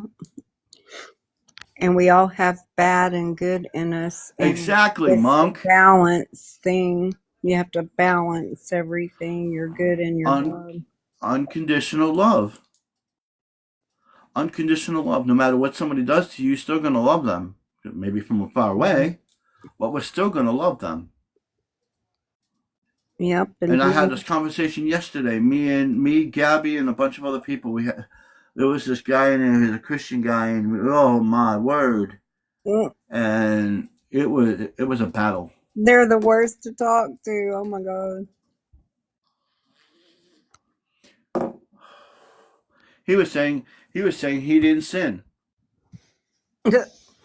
You can't change their minds either. Although that And I woman, was like, dude, everybody sins. that woman changed her mind Sometimes we don't even know it. after 28 years, so I guess some of them their minds can be changed. He's like, I'm perfect. I don't do any sin. I go, there you go. You just broke a sin. You just broke a rule. You're lying to yourself for one, and you're not acknowledging that you're a sinner. And then he said something that was really important. He said, well, and a lot of other people said it too at the same time. It was really funny because like 5 people said it at the same exact time. That if you were so perfect, you wouldn't be on here on earth. When you're not on earth is when you've done things you need to do. You wouldn't be here if you were perfect. That's the point of us being here, to learn, to do what we need to do. Hello, Azrael. Babies are perfect, but Babies are perfect when you grow up, until they're you're tainted not by human society. perfect anymore. No. Because the way human society has taught them and the parents, and that's where you're a product of your environment. Yeah. Whatever environment you're in is what you're going to become. Unless you fight against it. And you become the black sheep like me. If you judge people, just like in churches, you walk in, you don't have the right clothes on, everybody judges you right off the bat. Right? By what you're wearing. It doesn't and that's the thing. When you judge people, you're not... Even the Bible says we're not allowed to judge people. If you want to go that route. The Bible says, do not judge your brother. Yeah. Because that's being sinful. So again, you're judging somebody, you're sinning, you're doing bad things, you're being negative, you're pointing your finger at that person, and they're going to feel like they're not worthy enough, and they might do something. And so if that person offs themselves, you created a sin, and then you basically committed what?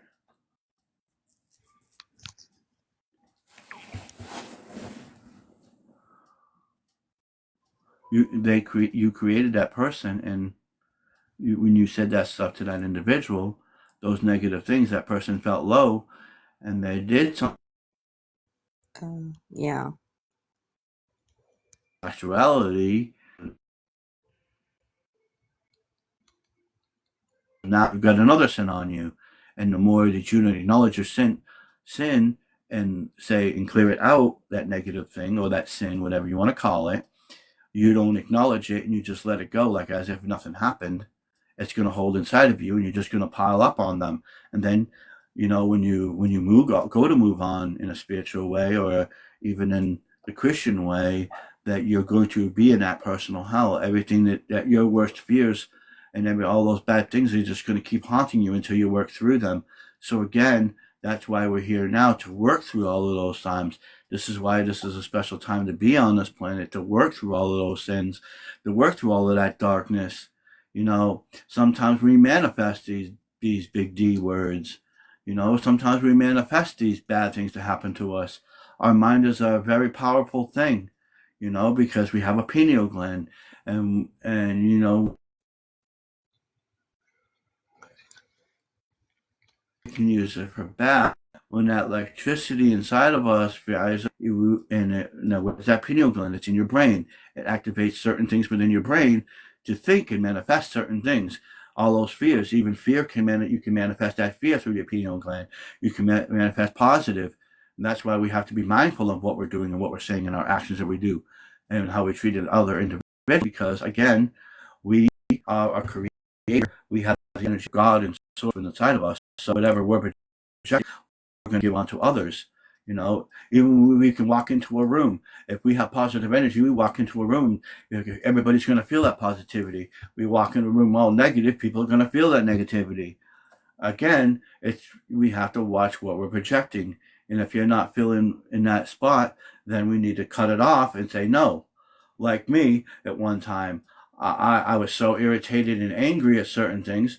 My empathic abilities, what did it do? It fired out. It blew like a nuclear bomb. It went off and it targeted everybody that annoyed and pissed me off.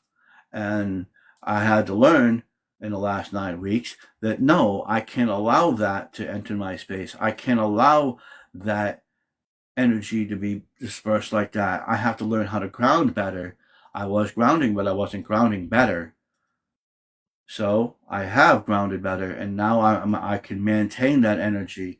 And I know when I feel that level up, because when I was younger, I was always told by a therapist that, you know, your attitude's like a nuclear bomb. And that stayed with me all of my life, that it's like a nuclear bomb. And that's where I've come to learn. I went into Christianity to try to learn how to deal with it, but it ain't, oh, you know, give it to God and do all this. I'm like, no. It's just something there that didn't make sense to me. So that's why I became into the spirituality part of it, because I knew that why do I have to, it's my body. I'm in control of this body. Why can't I control this body? Why do I have to ask him to control the body? He might have made it, but I'm residing in it, so shouldn't I be the one to control my body?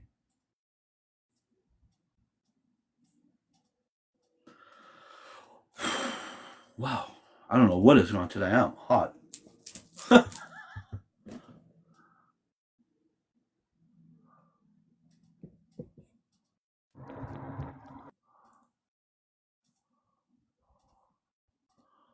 Hello, Adriel. Good evening, Brim. What's up? What's up, everybody here? I've been listening I in. don't know. I've been listening in, and I love everything that you're saying. You're speaking with passion. You're speaking with truth. I'm on the expressway. Just to let you know. So it's like I couldn't chime in a little bit earlier because I'm trying to focus where I'm at. But you know what? I just came up here to. I hold the space, and when I'm able to talk, I will. I just want to say that I appreciate you being authentic with your words, being honest with your words, and everything that you're telling it is the truth. It resonates. I do understand everything that you're sharing with everybody here, and I vouch to tell you that I appreciate you speaking and using your voice to speak the truth. Because yes, if the creator created you, the creator is not bound to tell you what to do. It's up to you to find your own journey and your experiences. And at the end of the day, it's your responsibility.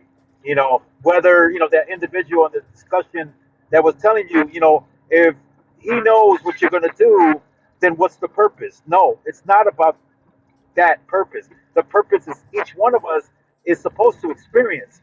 And I promised myself I'm not going to talk a lot. But, one thing I want to add too before it get lost is the scenario, where you can say something and somebody unalives themselves and then, oh, well, they did that. But you know what? At the end of the day, remember, we create ripples. There is a thing that says, we're associated and aid in assisting others. If you acknowledge somebody, you know they're going through stuff and you're not helping them. And if they I commit, let's say, that unalignment to themselves, because you were aware of it, you became an affiliation. You are aiding, assisting on their deeds and their sins because you acknowledged them. You created the awareness. You obtained it. And what did you do about it? You ignored it. You know, and that's very crucial. And a lot of individuals don't think about that. That once somebody comes in your path and they're down and out, and you don't attempt to do something, you're not their savior. They're their own saviors because they make the choices. But you become a ripple. You become an action, a possibility of them choosing a different choice. So yeah, I thank you for this opportunity. I will hold this box, and keep on doing what you're doing. And what's up, River Blues? And Stargaze. Nice to meet you guys.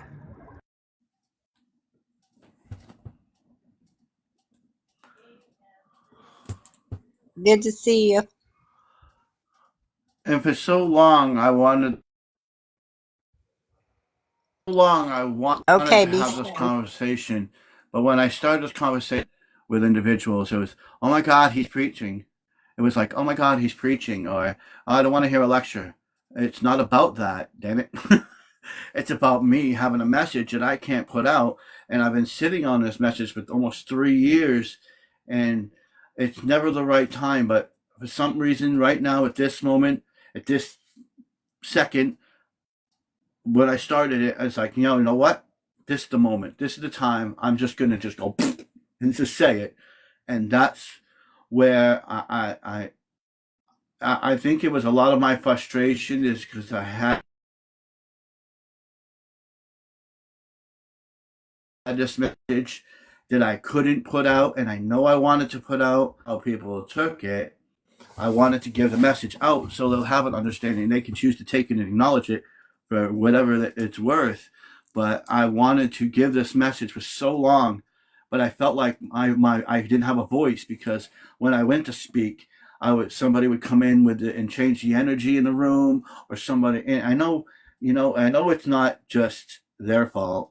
It's my fault because I let that energy affect me. But I know I wanted to say it, and I wanted this message to come out with a cool vibration, a cool frequency, and a cool energy. I didn't want to come in and start to have a conversation with somebody, and then somebody else come in, and the whole energy would shift, and then the message would be lost. I wanted to have the message where it can be heard.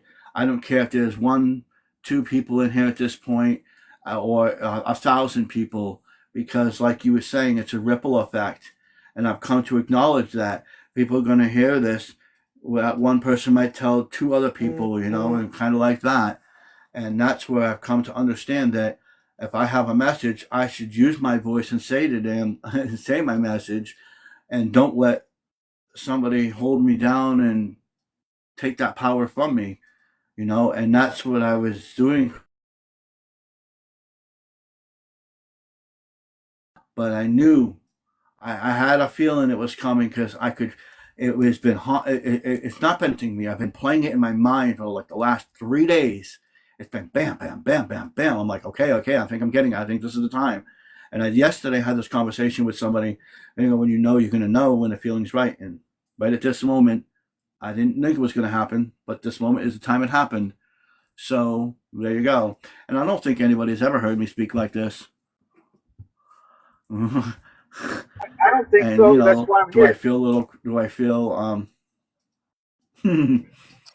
Go and for it. I say I feel like I've freedom. been wanting to express this stuff, and it feels like freedom, man. It's like the fucking Free your I don't like to mind, swear free your much. soul. It feels like the fucking chains are off me, and I'm damn shackles, and I've got them shackles off me, and it's like, screw you.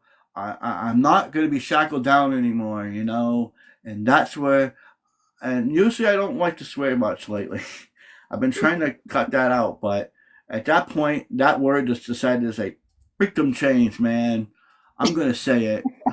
Your throat chakra's working. and I have a lot of abilities, but I'm not. And that's the thing too. Everybody said, "Oh, I'm a God Spark," or I'm this, I'm that. You know what? Who cares? Be human. Why do you gotta have a freaking label on things? You don't have to label it. Be human. That's why you're here. We're here to live a human experience with our spirituality. We are a spiritual being in a human body. Live that experience. Be human. You don't have to label yourself. We all have abilities. It's just in how we advance in them abilities, what we're willing to allow ourselves to learn. Yeah, and that's like the clothes that Stargaze was talking about. You walk into a church and they see you wearing an outfit, they think that outfit represents you. Just like whatever gifts individuals. That doesn't make you. Your action makes you. What's within you, your intentions and how you carry yourself is what makes you. Not your clothes and what gifts we have.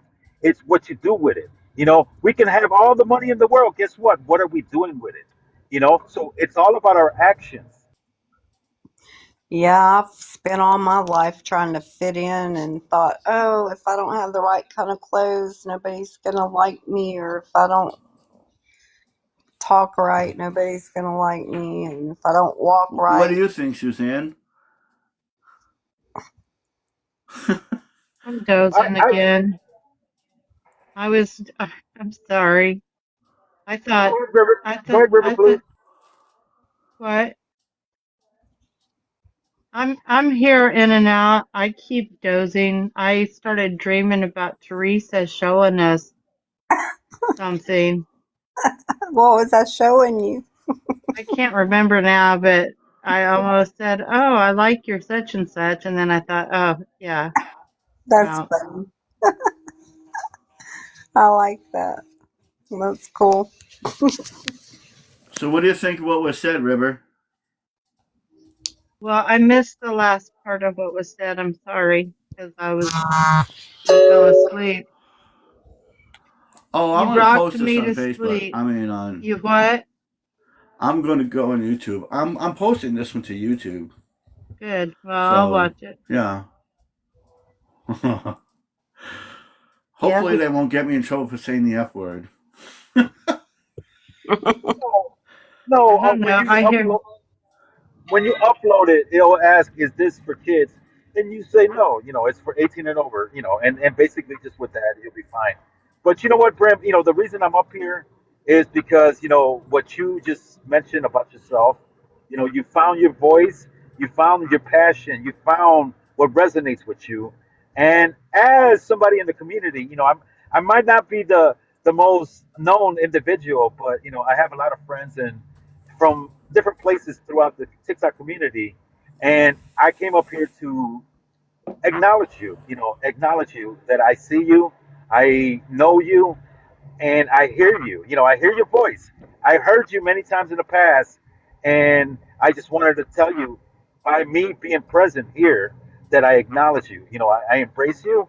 I can say I love you, but it depending how you receive it. You know what I'm saying? It's not about me. It's your moment, and I have much gratitude to tell you that I appreciate you finding your voice. It's resonating. It makes sense. I see truth when I'm hearing it. I feel it, and that's why I'm up here. And it's 100% honesty. I'm speaking because you deserve a hug, and I'm sending you a virtual hug, my brother. Thank you so much for being here. Thank you. You're welcome. I'm just glad that I felt that the need to just say, you know what, this is the moment, this is it. I'm sick of holding that message in for so long. It's like, yeah. And it was like, you know what, I don't care. I don't care if people don't like me, they can bite me. I'm gonna say it, and it is what it is. Yep. That's how I feel.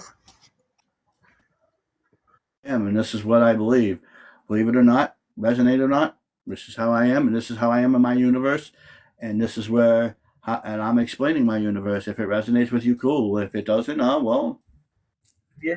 I'm Well, sorry, but this is where I'm coming from. yeah. And that's the definition. You are leading by example, or well, showing by example. And we talk about it in so many different ways, in so many different lives. Just be authentic, be genuine, just be you. And the individuals that resonate with you, your family and those that need to be around you will be around you. Those that are, let's say, not resonating is because they're not for you. You know what? We're not here to entertain or keep everybody in our circle or in our company. Those that want to peek and take a listen, you're welcome. We're not holding nobody. But at the end of the day, you being authentic is going to attract the people that need to be with you at that moment. They might come in and they might go, but you know what? At the end of the day, you're still remaining you. You're still genuine to you. You're still speaking your truth because now you acknowledge that your intuition, your uh, instincts, your heart is all you. Your reality was you. What was the boundaries? Because that's something I wanted to bring. Was Stargaze mentioned? You know how many parties I was invited to and I never went because my clothes. I said, you know what? I don't want to go. I don't got clothes. People are gonna look at me. And you know what? I just made it a burden on myself not to be able to be where I wanted to be because I didn't feel like I fitted in. But now that I realize that it was never about the clothes, it's the energy, like you say, Brim. It's what the light within you is what is the most important, and just keep shining. Yep. I went into the closet and actually pitched a big fit and big hissy fit trying to get ready to go somewhere because I didn't like what I had to wear.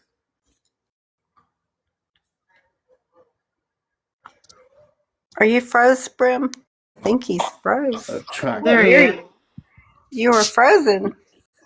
Oh, and the reason why I wear black, and people will always condemn me. Oh my God, you're wearing black. You must be this. You must be that. No, actually, because when I'm wearing loud colors, when I see people wear loud colors, it makes me think you just want to be seen. Black is we like to wear means that we're at peace with ourselves. We look within ourselves because we're used to that color because we felt that and we're at peace with ourselves. We know what our inner selves is. We know we can maintain ourselves. So that is why I wear the color black a lot, because I feel at peace with that. A lot of people wear the different colors because of how they want to represent I like it because it themselves makes and me how skinny. they feel. I look smaller. And that's why colors matter. Same thing with voice. So, and how we voice ourselves, and how we speak, and how we act, and words have power in our actions. It all becomes a collective of yourself. When you become that collective of yourself, then you'll understand where and who and what you're meant to do. It's funny you said that because my daughter always wore just plain black or solid colors, no colorful clothes. And my mom would say, how come she doesn't wear colorful clothes? And it's because my daughter never was the type that wanted to be seen. My mom was, though. My mom went out. She was partying all the time. She wore bright colors and she was something else. But my daughter was always real conservative and whatever you call it. So, Bright colors make me happy. People, yeah. when I first got my Jeep, people would be going, "Man, you like green?" And I was like, "Yeah." Boy, they Yes. can see you coming, and it's like, that's kind of the idea. There's Right. enough silver cars on the road that when it clouds up and Uh-huh. starts storming, you can't even see them on the road. Well, So, guess what yeah, color my daughter's vehicle is that she just got? what color? Black. Oh, well, Guess what color? Guess what color my mom got one time? She bought a brand new Mustang. It was red. no, like blue, like light blue, and you could see her. They were surprising me for my 50th birthday, and my husband got me a limo, and my mom came down, and she didn't want to leave her car. My daughter lived not here then, and she didn't want to leave her car there at my mom, and my mom didn't want to leave her car at my daughter's house, so she drove it behind the limo and almost messed up the whole surprise because I saw the blue car coming. It was funny. But anyway, that's what I'm saying. She liked the bright colors, even her car.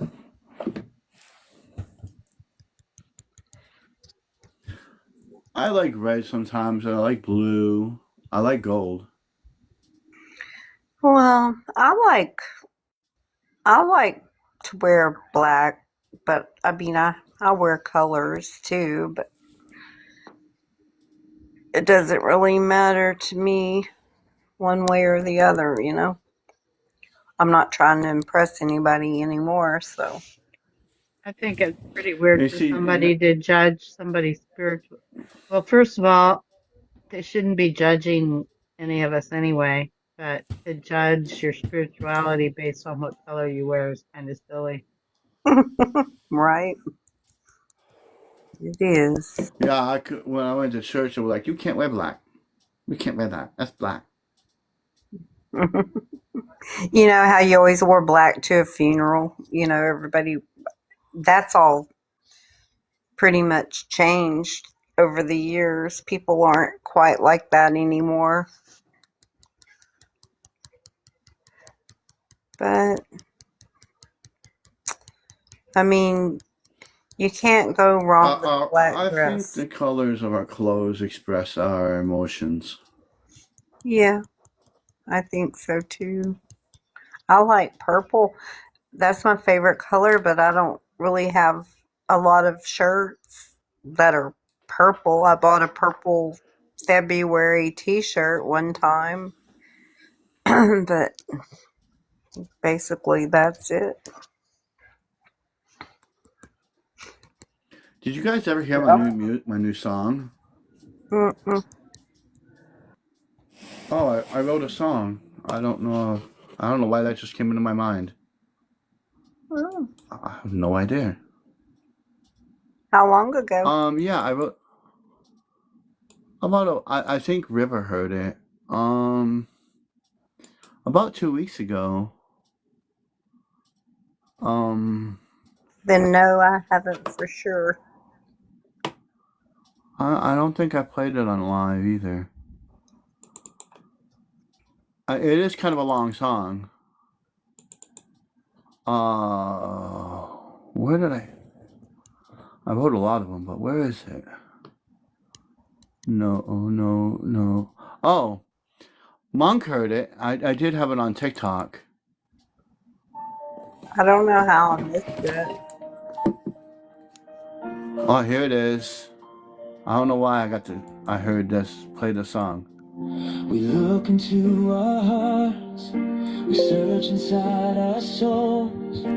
Sometimes what we find doesn't make us whole. We wander through the questions, who we're meant to be, searching every corner for a truth we cannot see.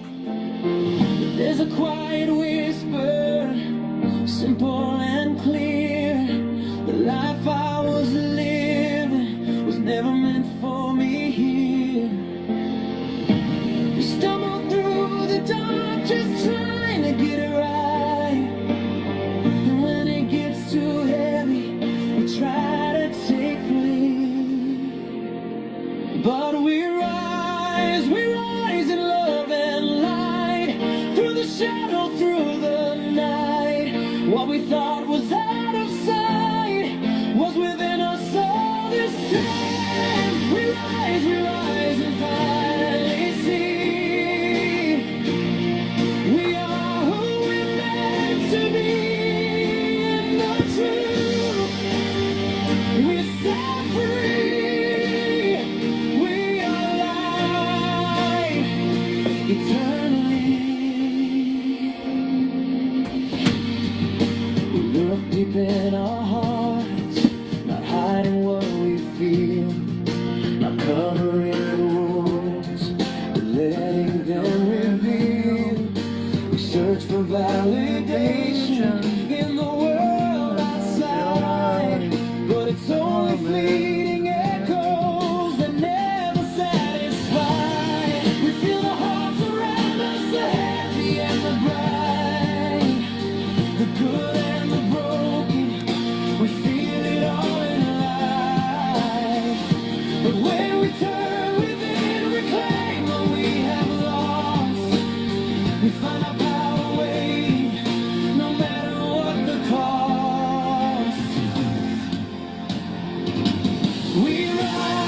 Not for ego, not for pride, but for wisdom deep inside, balancing the dark and light. We become the truth alive.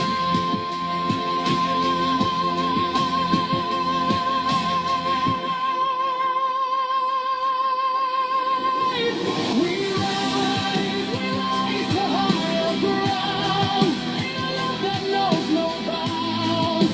New vibration, new sound, and the world is being found. We rise, we don't look back.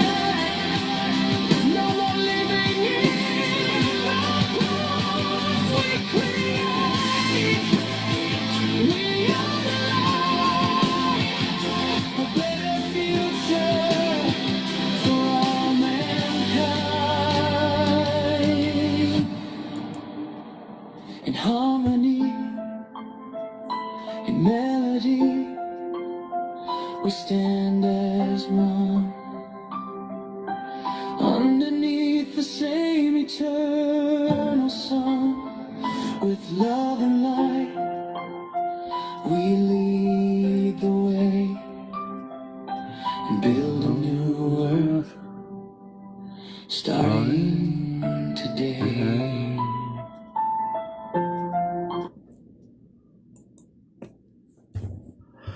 So far that would make That was 2, 4, pretty. 6, 8, 10, 12, 14, 16, 17 songs. That was really nice. I liked it. You did good. And like my videos and like my music, there's always a message in there. This one was over the last 9 weeks. It took me 9 weeks to write it because it was the stuff I was going through in that past 9 weeks. 10 weeks now, actually. But yeah.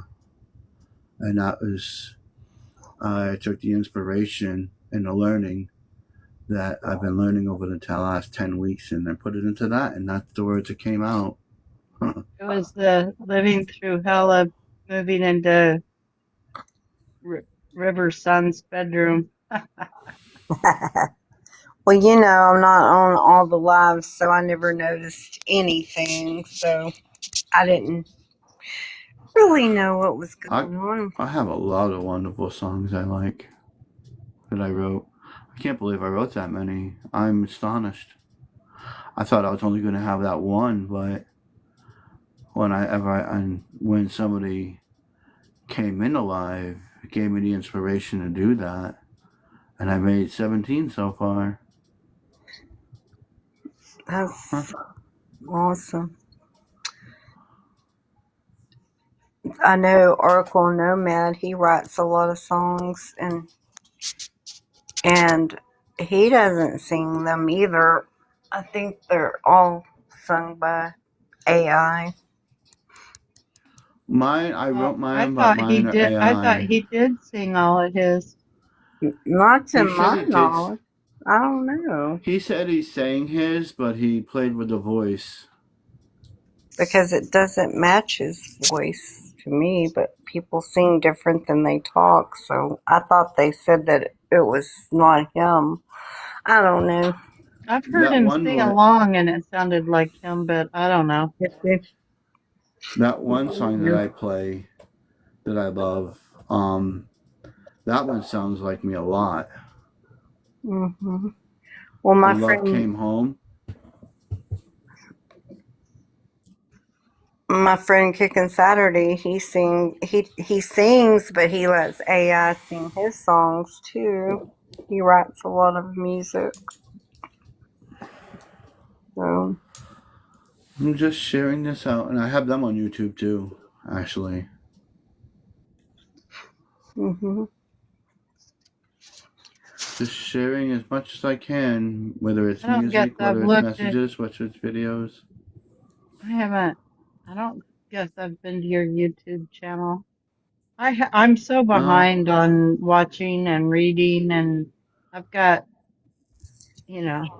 more than I don't go I have on time YouTube. for. Do you want to hear another one? if you want to Sure. play it. I love this one, and I love the song.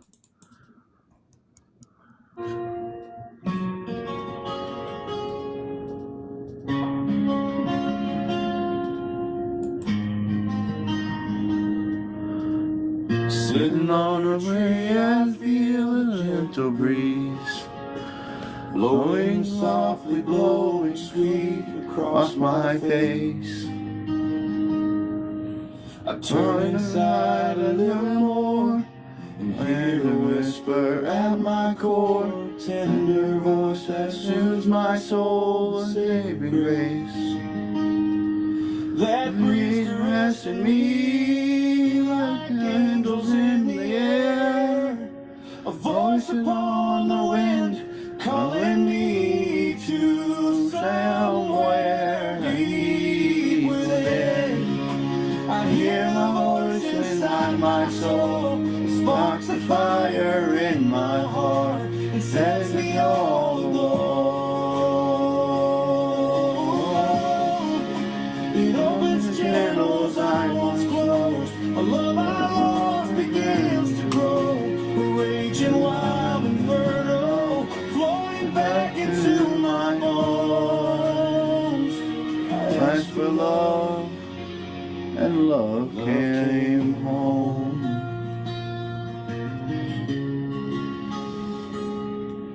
A soul stepped gently close to me and showed me what I couldn't see, that love is more than intimate, it's universe-wide, unconditional, divine, a perfect pattern by design, creation's quiet masterpiece inside my mind. It lifted up my eyes, it taught my heart to shine, it brought me back to life, one breath at a time. And oh, I hear the voice inside my soul, it sparks a fire in my heart, it sets me all aglow.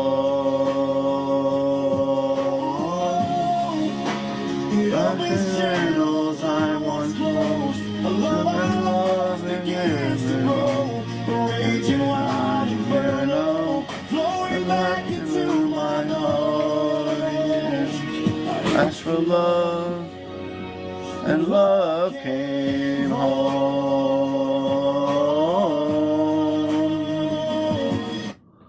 There you go. Well, thank you for that. That was great. That's Mike's song, right? Yeah. Did you write that for him or Yaya? Seemed like one or the other.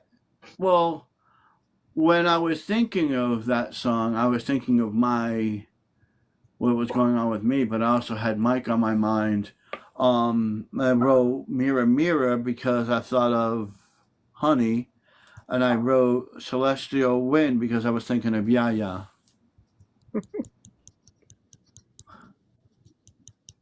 Where's mine? I'm jealous. Is that a sin? Well, no. Yeah, it is. Yeah, I'm kidding. I'm kidding.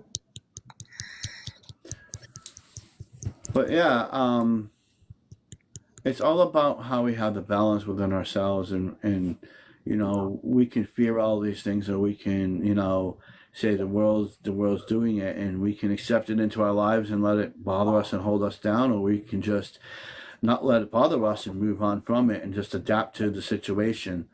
And everybody says, well, you shouldn't be prepared for this, you shouldn't be prepared for that. That's not my reality. It might not be in your reality, but we also should prepare, not fear, but prepare, and just in case. You always want to be ready, because even Jesus said, be ready, be ready, be ready. Because we don't know the time. And we don't know what's going to happen to us. Right? We don't know when we're going to ascend. And we have to acknowledge it, but we don't have to live in it. we can say, hey, that's going to happen. Well, this is what we can do to avoid that. And we can change and alter it by how we manifest our things, and we look within ourselves and we feel that connection with Gaia. As we are Earth, she is Earth too. And a lot of times people don't understand that the reason why we connect with Gaia is because we're part of her, and not just in a mental sense, but in a physical sense, that we were made from Gaia. Our bones, our minerals. We have a rare piece of gold within our pineal gland. People don't even realize they have. That fires up the electrons around our bodies. That's why we have static electricity within us. That travels across the water. When do you feel that tingling inside? You know what that really is? That's the excitement, and joy and happiness that we feel. It fires up your pineal gland, and that's where you start to feel tingly and happy. And when we feel, down and out, and we don't feel that, is because the energy is decreasing. That electricity that goes through our body slows down, and we start to feel sad and hopeless, and because we're living in that fear. That's why we should never live in that fear, but live in joy. I've got zapped so many times from static walking up to my car door, touching, and it just zaps me. Like, I hate that. Ah. When I was younger, though, it happened more. Like, I think it was the blankets back in the old days. It seemed like the blankets had a lot of static electricity huh? Like I was saying a long time ago, when I was living in Virginia, we had a water heater above the tub, and I was always in the tub, either smoking in the bathroom or laying in the tub, and that's where a lot of my electricity went. And I always blew out the damn water heater, and they were so mad about that. They're like, within 6 months they had to replace the water heater 3 times, and they don't understand why it short circuited. And I was going to say, well, you wouldn't believe me if I told you. Right. That's funny. I used to cover my head up with the blankets when I was little to watch the static electricity go through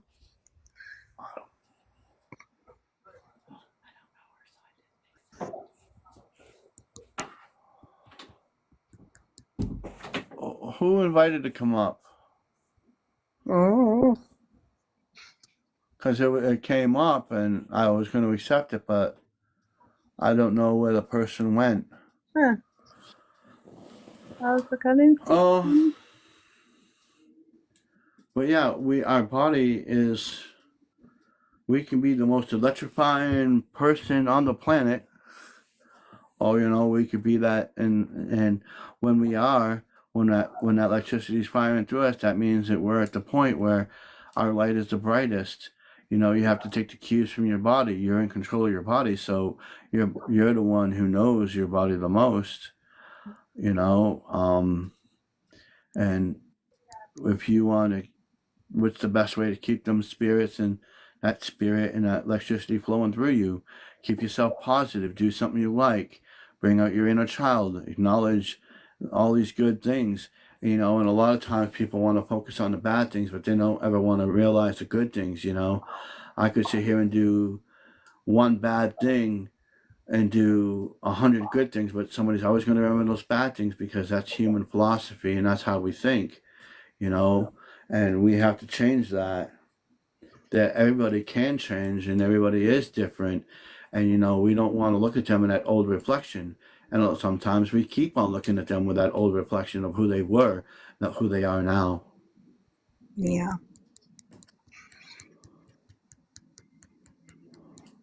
That's true. Bye, Monk. I'm going to have Bye, to go monks. too. I need to go too. Since she said that, I was like, I need to go too, because I got to get up in the morning. So I'm going to say goodnight. I hate to leave y'all. Oh, good night. It was a joy having night, you both Teresa. here. I If I hope wake y'all up, have a if I wake up early enough tomorrow, I'll see you at Butterfly Sanctuary. Yeah, because Jules is going to be with Opal tomorrow. She Doing the live. She came on her train to to Opal's, you know, in her little train venture.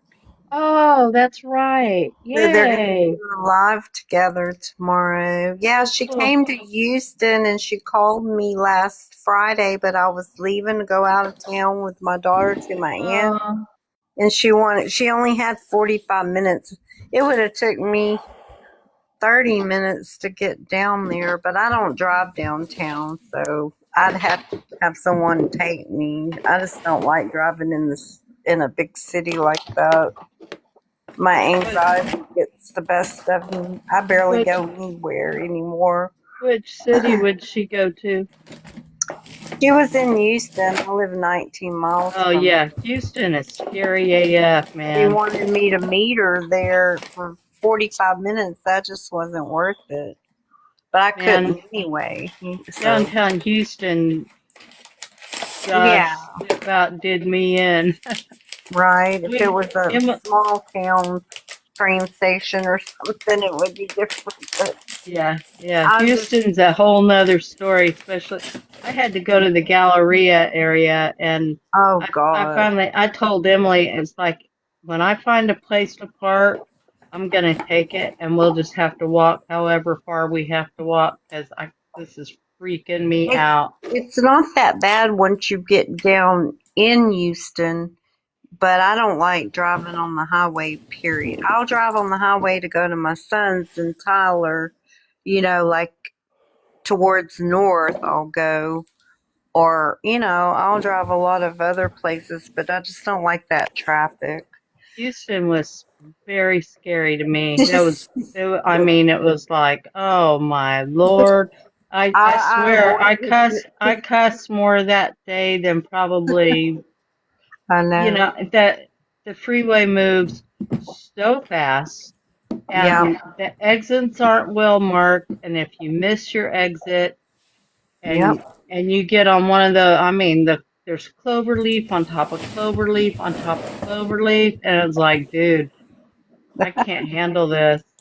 Yeah, I would, you know, like used to, we didn't even have GPSs. You just had to look Yeah. for the actual sign. But I just, you know, when I started working for the post office, I had to go down there for training and, you know, different stuff. And I dreaded it every time. I dreaded it. I would try anything to get out of it, but I'd have to go and I'd drive. But I would be just a nervous wreck. And I had to go across the 610 bridge to go to the credit union one time. And I swear when I started up it, I thought the steering wheel was like, it felt like the, the steering wheel was going to slip out of my hands and the car was going to go backwards. I just have this tremendous fear of heights for some reason. I I'm have a so scared. I have a tremendous fear of Texas drivers. I can identify them up here.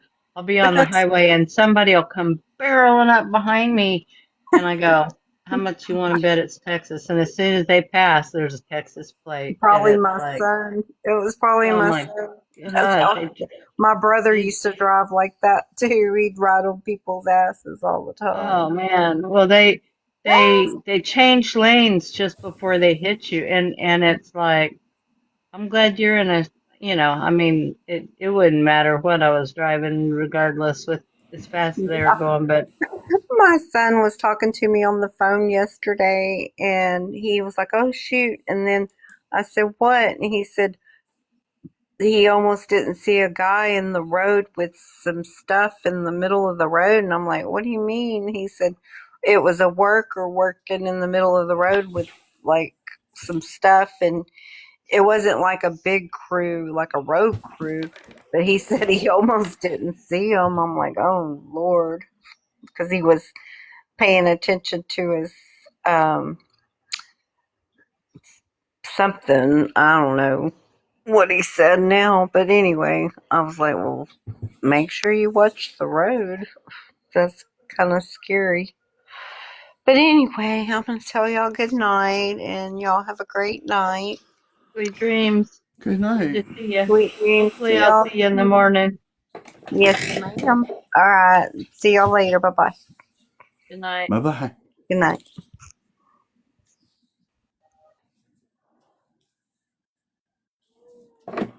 That's why I like visiting Chicago is you can get off the airplane, get on a train, use your GPS, and it tells you what train to take, where to get off, what bus to get on, where to get back on a train. You don't have to rent a car. You can just anywhere I've wanted to go, I've been able to get to using their rapid transit. And I have found the people there to be incredibly friendly, and everybody rides public transportation, unlike here, you know, and you don't, to Hel- catch a bus, you don't have to go that far. Hello, Roger. Nice to Hey, see you Roger, again. you don't want to come up? I seen your video.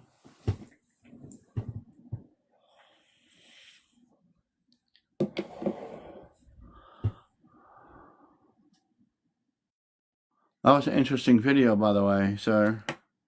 I was hoping he'd come up and tell us his latest adventures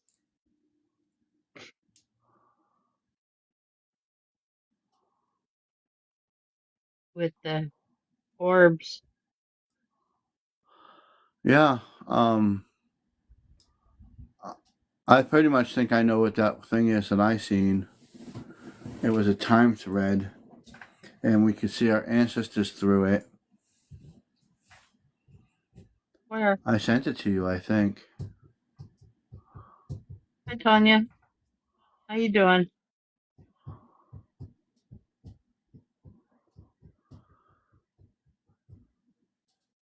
I wanted to see what he thought of it.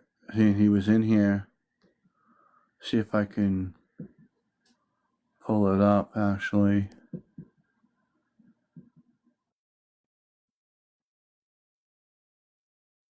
This is what it looked like. Oh, yeah. That's what I see a lot lately. And the only thing that I could think of is it's a time thread, and our ancestors can see us through it. On higher dimensional beings. That's them looking at us. That's what I've gotten from it. Interesting. You see it all lit up like that?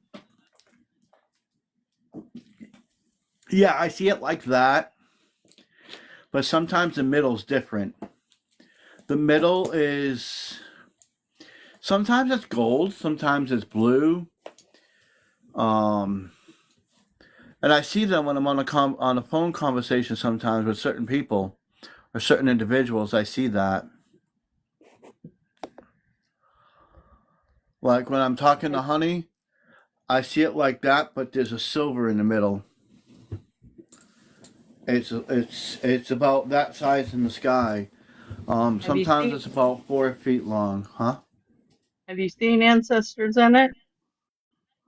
I can feel things, but I can't see anything.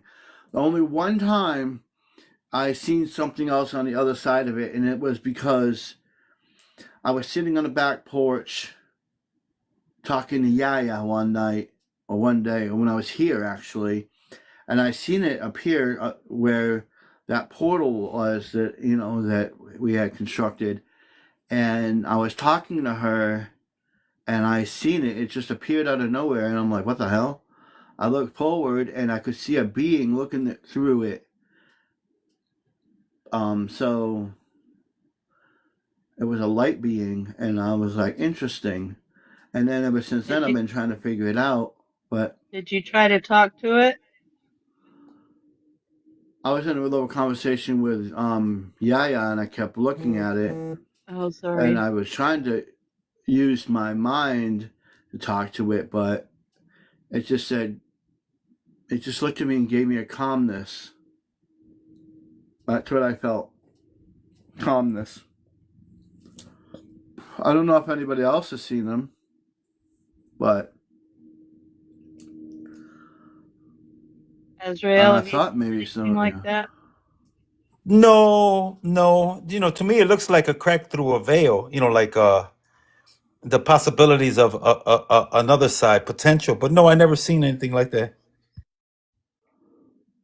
That's what I was thinking at first. I thought it was a crack or a rip, but something came to me where it's kind of the same thing where it's a rip in the veil, but it's like it's a thread. I called it a time thread, and it's a rip through the veil where the ancestors and the higher selves are looking at themselves, looking at us, kind of like a portal.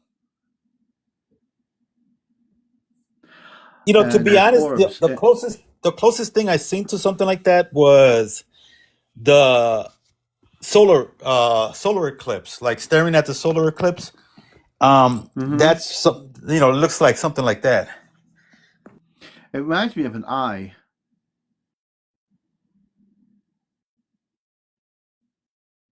Yeah.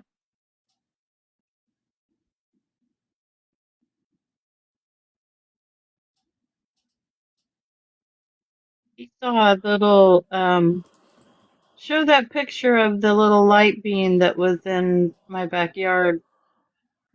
Okay, hold on.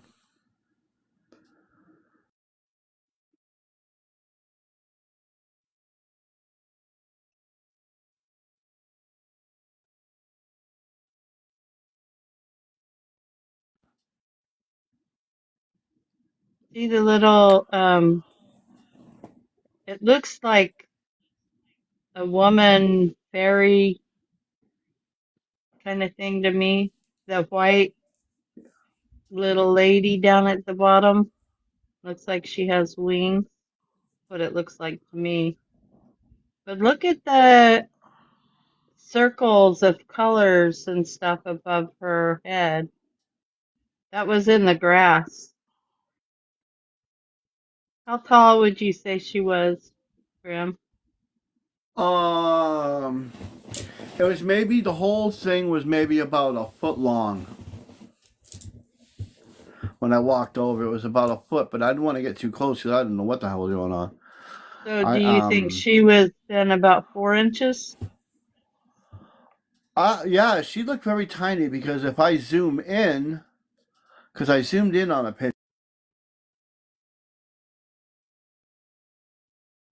I don't know whether She's to get still, close or not. But if you look in, it looks like a woman with wings. that's what it looks like to me too. And if you look around, it looks like there's beings like a dragon or something circling around, like a bluish reddish dragon circling around. Oh, you know what? I see the face now. I never noticed that before. I just saw the rings of color, but I mean the patterns in the grass doesn't look like grass either. I like how it has those rings around it though. It's like having a rainbow.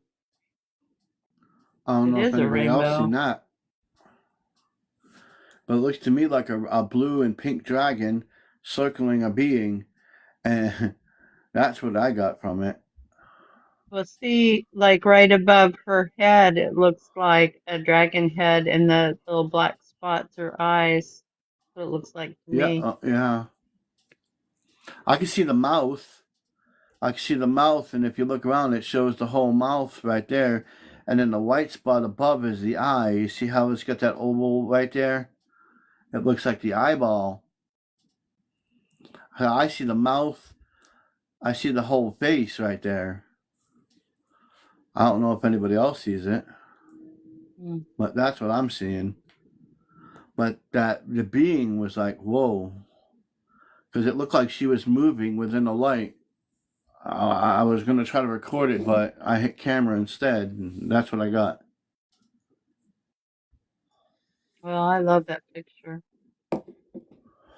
It's definitely beautiful. To me, what I see is like you said, it's a princess. It's like a princess, a fake princess with a crown that is like all the rainbow. It's a rainbow crown. It's all the colors of the rainbow. Almost like a magic mushroom. But it's a fae, and it's showing all the different chakra colors, and maybe it's a representation of the everything. Because I see from the top, the purple, the indigo, to the blue, to the green, to the orange, to the red, to violet, to the bottom, until you see the main color of the princess, or the queen fae. I was shocked because I guess I'll tell that story of how that happened. She asked me to go out and touch the trees one day. She goes, "Go out and meet the trees." So I went to the trees, and I heard from the trees they didn't like each other. I'm like, "Oh, okay. What the You hell?" didn't tell me that. Yeah, I did. You told me they didn't like each other? Yeah, they didn't like I each don't other for some remember. reason. Huh. And then I talked to them, and I said, you should all, work together. And then they went, okay. And I go, well, we can work together. We can do something really magical. And this was when I I was in the front at the time, and I went back to the back, and I'm like, okay, they want to do something back here because I felt it was back here. So I touched a big tree, and I felt that he wanted something. And they said, well, we want something. And I said, well, what do you want? They wanted an amethyst.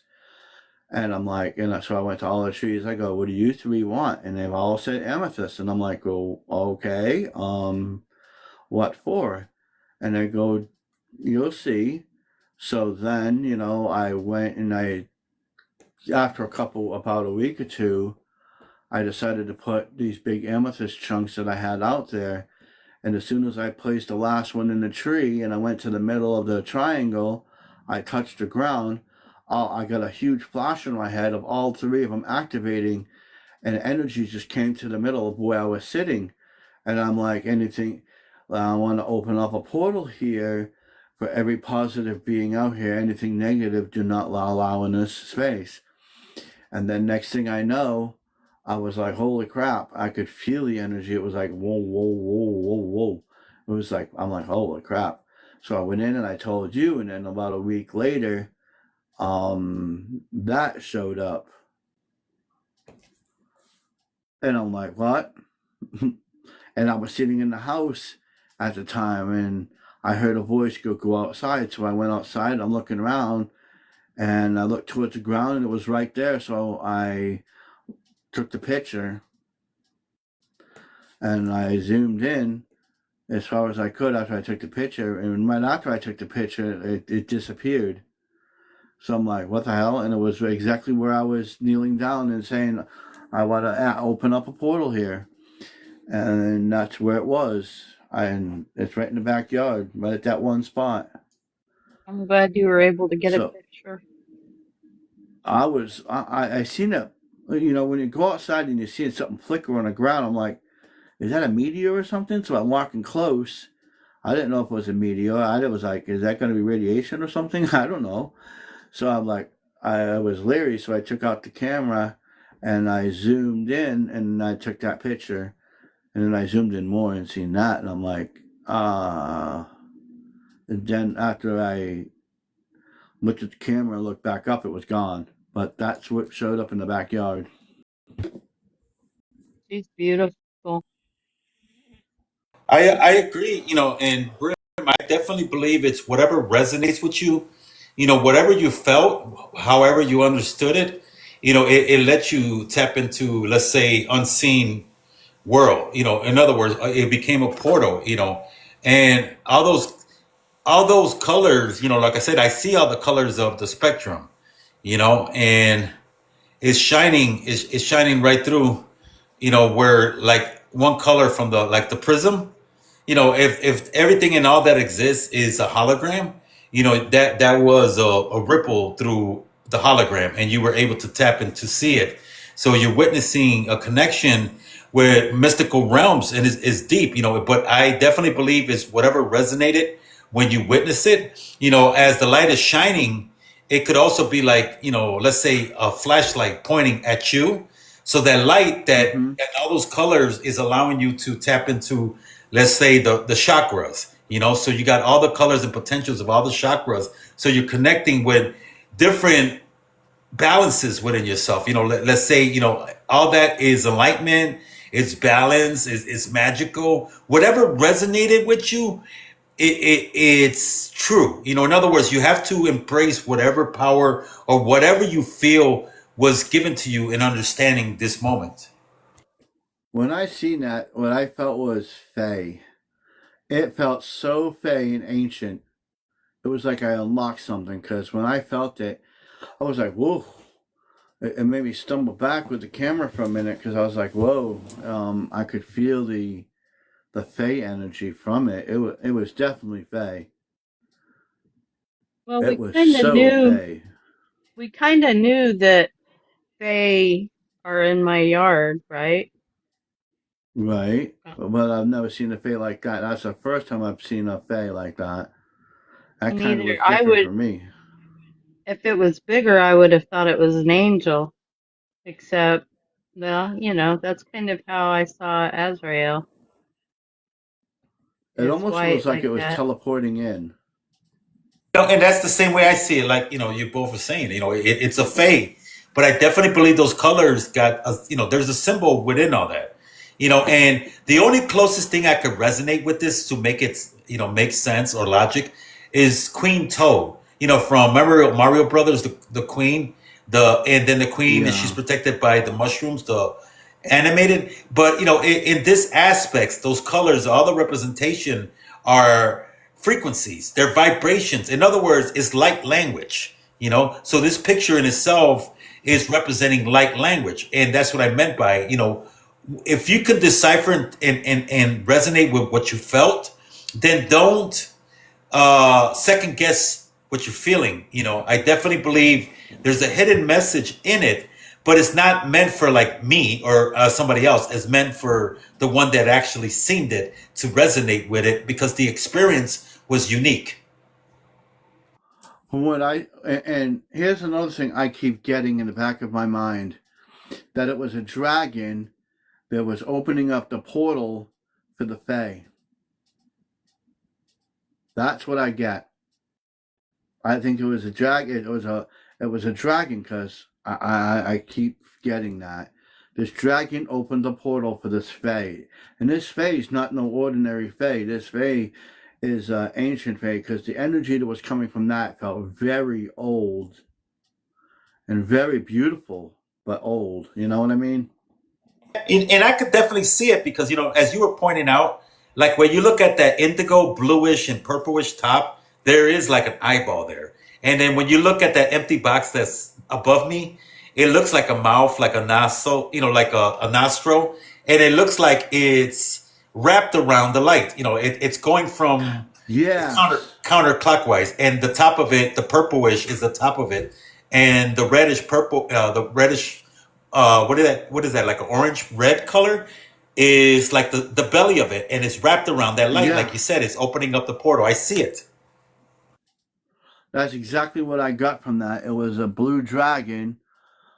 And you can actually, the purple, if you look closer to the top, you can see the purple looks like spikes.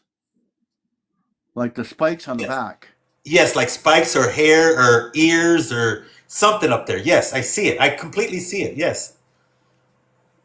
That's Yeah, why I'm like, didn't. it, I it, see that too now. it looks like a blue, it looks like a bluish fey dragon that came through and teleported this noble fey. And that's the only thing I could think about, noble. I get a noble fey. And if you zoom in close enough and you see the head of the fey, you can see she has wings. And then you can see closer, you can see that it looks like she's wearing something on her head. That's where I'm seeing a noble fey. And she's very Def- old. I can feel it. I could definitely resonate with it. And then the reason, that belly of the dragon is lighter colors because the light reflection of the Fae itself, the high vibration. Yeah.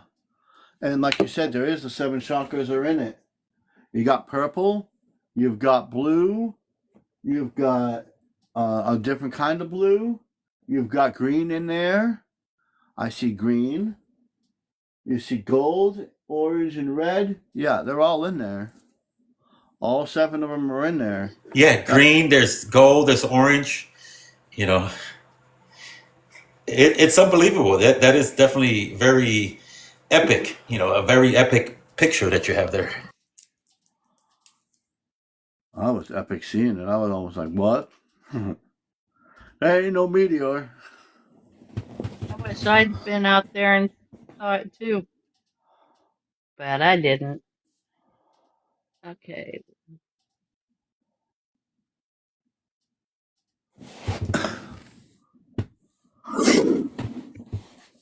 Welcome in. Hey, how are you? All Doing right. well. How are you doing? Good. Hello, I'm listening to you. Aradia. Yes, it's the radio. How you doing? Doing great. We were just talking about one of the images that appeared in the yard. Oh yeah. Well, do you want to see? You want to see an image that I have? Sure. Okay. All right. Here's this one.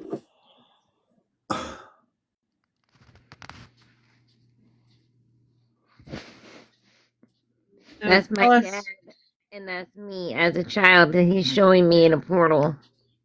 My past life with him. your Looks like cat was Jesus. showing. Did you say your cat was showing you that? No, my dad in a portal. Oh, That's in a oh water wow. portal. Yeah, my first thought was Well, Yeshua. It looks like Jesus to me. That's what I'm getting right now. Jesus. You feel like he's Jesus? Well, it's supposed to be Lucifer. That's my I'm not feeling it. no. What do you say? Mm-mm. What were you starting to say, Azrael? I see it. You know, I see it. But my question is, so you're on the left side of it, Aradia? Yeah, You're on the left side, and you're wearing a skirt, or no? I'm wearing. You see my hair up? Yes. My hair. I have like a skirt, or I have like a dress on, or something. I have something on, Yes, I see it. I see it. and I'm When you standing seen it, what clearly did you with him. feel?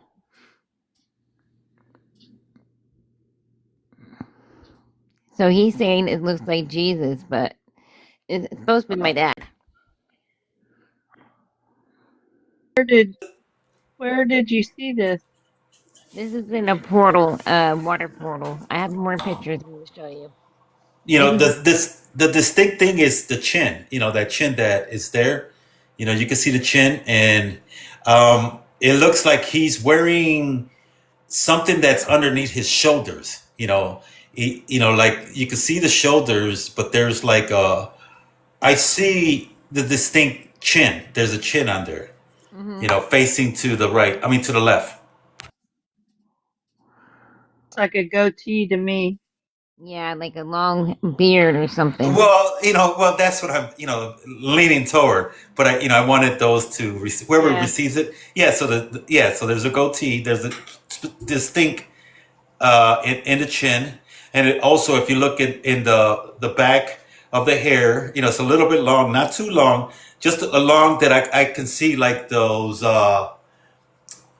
guys in Roman time, you know, and I can see it. I can see the face. You can see the eyeballs. You can see a lot of stuff. You know, you know. This is He's the wearing a picture. cloak. This is the picture I was talking about, and there's the other pictures I'm going to show you that I was talking about that I wanted to show you, right? So See here's those? one of them. Can So before you change pictures, are you you that is standing facing him? See the white lines coming off of that? that's the water. Okay, but that's your face there, like your full head shorter. Okay, Yep. That's wild though, huh? yeah, Okay. It looks like he's wearing a cloak too, like Jesus would Yeah, wear. he is. Okay, hold on. I'm gonna shock you with some more. Yeah, see, Brim, what you said about the cloak, that's what I meant. It's a cloak, and it's hanging under, just under the shoulder. It wraps around the Yeah. back, but it's hanging around the shoulder.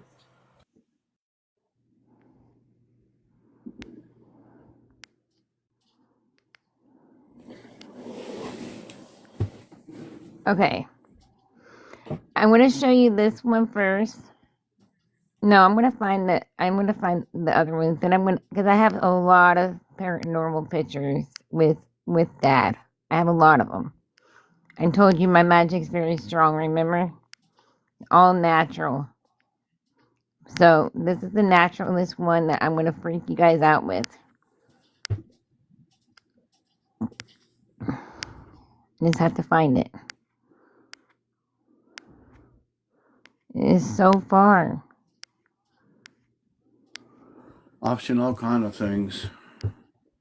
Hey, David, try to request and see if you're able to be accepted with us here in the panel if you want to chime in.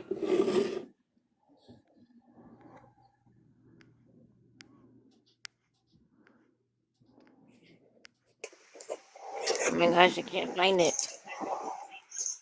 Why can't I find it? Okay, I got it. Ready?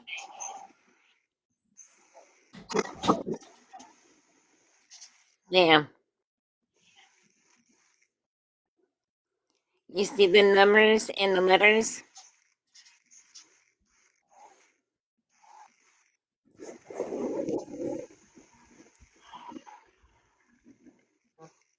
Hello? 2 months. Yep. You see how it says 92GP in the smoke? Right there, I just used my vape and I used the water and popped up 92GP with the picture. When I snapped the picture. Isn't that wild?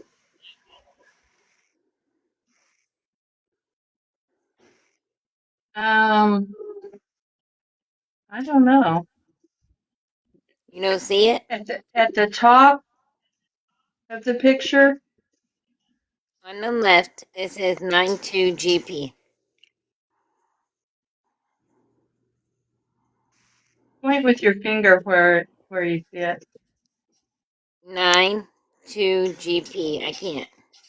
Oh, It doesn't show. It's on the left. It's in okay. smoke. Well, I don't. Yeah, I do, but it looks kind of like. Yeah, I see it. So when I saw that and I seen it clear as day, I was just like, this happened in 2022, right? And when I snapped this picture, and I said 92GP, 92 months, something's gonna happen. 92 months, and then out of nowhere I said 92 months, God's place, and I see a key.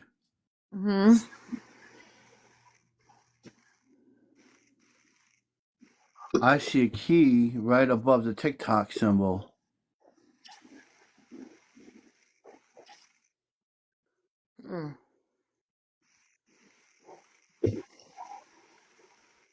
I don't see it. It's within that. It looks like a mushroom right above the TikTok symbol. Yeah, I'm looking right at it. If you go right above it, it looks like a heart-shaped key. I see it looking more like GP, like the letter P. Wouldn't GPs represent like the British pound, like the money system? God's place. God's place. Yep. This universe. You know? I don't know. I thought that was pretty wild, though. Okay. Interesting. Yeah. And then the next. I did see a key. You want more? Should I go on? Sure. I have pretty wild pictures, guys. I'm telling you. Okay. All right.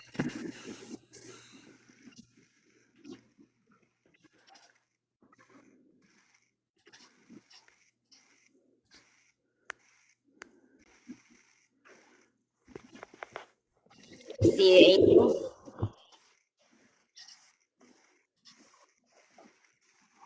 Oh, I see a lot in this one. It's Egyptian. I feel like it's an angel. You say Egyptian? I'm seeing Egyptian. That one, you got a pyramid.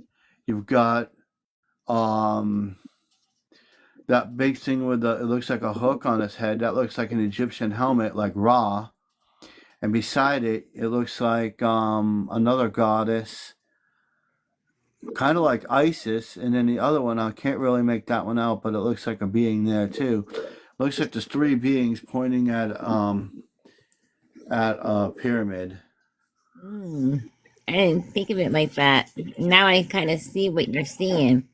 I always saw it as. And I've had this. the biggest one looks like Ra. Wow. Was it Ra? Whoever had that big hook thing, that big helmet like that, it looks like him. But that's what I'm looking at. I'm seeing three different beings in a pyramid. That's crazy. Okay, I'm gonna show you this other one. You're gonna freak out with this one. Oh. This What one. did everybody else think? Huh? What did everybody else think of that one? I moved too fast, huh?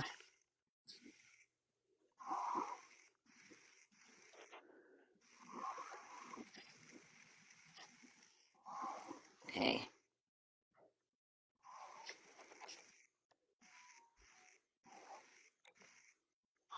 Okay.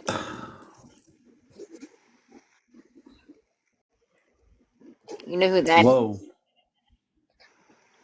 is? Whoa, that's... That looks like a Oh my scary God. Easter bunny to me. Uh-uh. Oh, crap. That looks like the angel of death. It is. It's Lasantha birthday. Holy crap. That's the angel You're of death. absolutely right. I work with her. Oh. It looks like the angel of death. She's beautiful. And then I could see, I don't know why I'm getting this one too. I'm getting the angel of death, but I'm also seeing, what the hell is her name? Hecate. Hecate too? Oh, I never got that. But if you see Hecate, I'm not gonna, you know, tell you it's not. But it does look like it looks like both of them, a mixture of both. I can see the angel of death and I can see Hecate. Well, it would be both. I mean, because oh, I see Hecate above the angel of death. I know what you're talking about now. She's coming out on the right side of her. That is, wow, I don't even know. And what y'all to are say to that saying one. the angel of death. Are y'all talking about Archangel Azrael? No. Angel of death is Lasantha birthday. Is what? Lasantha birthday. Don't do that on camera, please. Thank you. Sorry. That look, whoa, that does look like it looks like the angel of death, and like I say, it looks like Hecate, but I'm getting the angel of death more. Yeah, it is more the angel of death to me. That's what I got right away. Okay, now I have one last picture to show. What did you think of it, Azrael? I've seen it. I've seen exactly what you seen. But I've seen something I on was getting the. the angel of death or Hecate. I seen like a little person like bowing or something on the left side of it. You know, like it showed like the representation of a human size compared to it. Oh, that's interesting. So this picture Where is would, my two best friends of my premonition that I had and they were part of that premonition, and I didn't know that my premonition was going to come true, but they passed away with the premonition that I had, and it's still a hard grief of me that I go through because, like, this premonition, like, killed my friends, you know? And I had nothing to do with it. It was just premonition, and I saw everything, you know? I still feel guilty. Anyways, but they're not mad at me. They understand. That's Robert, and then there's Cologne, and then here is, I don't know, some form of a demon, because if you see the horns right there, something, something, something not human right there.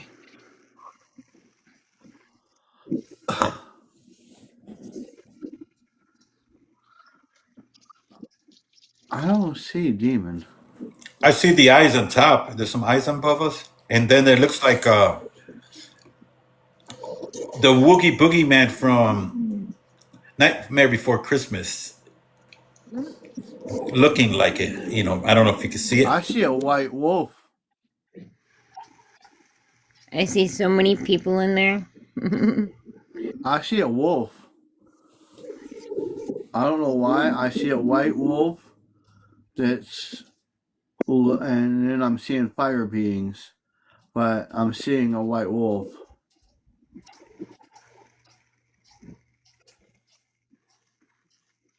But there is something above, Huh? This eyes reflection. Those lights are they human beings? They're all human beings. I think one's not human though. One's half human. Look at the horns. He has horns on top of his head. What's that? It's a life, not my life. A life. I don't see demon. I don't know what. Maybe it's human. What? It's okay, baby. You're fine. I see a being. Oh, okay. Now I see.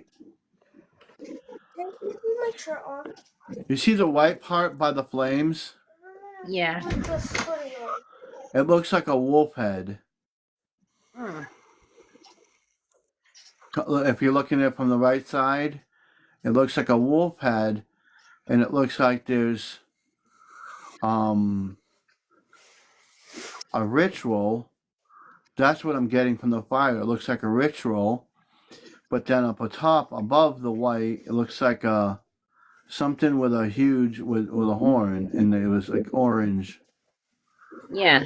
And then if you see on the bottom, I'm actually looking at Jesus' face right at me. On the bottom, next to the guy with the mustache. There's his nose, his eyes, and his crown. Right there. I'm not playing. I see it clear as day.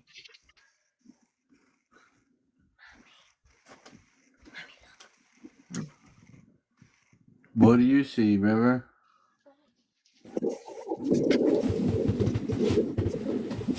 Oh, sorry, I'm cooking. I don't see what y'all are seeing. To me, it looks like a being on the left. It looks like a head on top with a narrow chin, mouth, big eyes, with their arms crossed in front of them. That's what I see.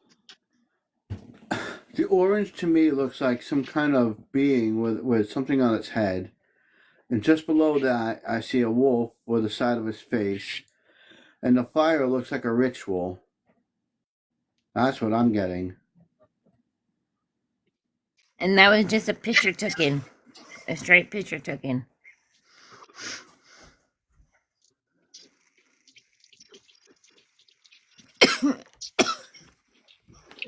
Well, that's what I see. There is something above, though, and that's a little weird. I don't know what that is.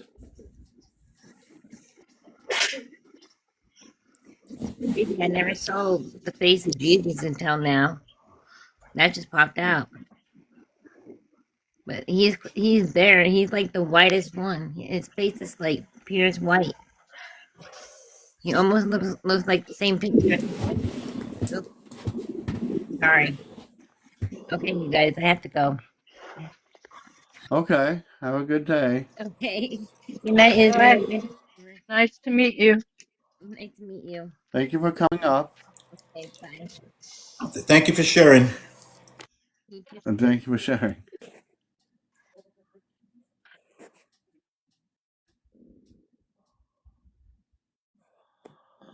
Wow.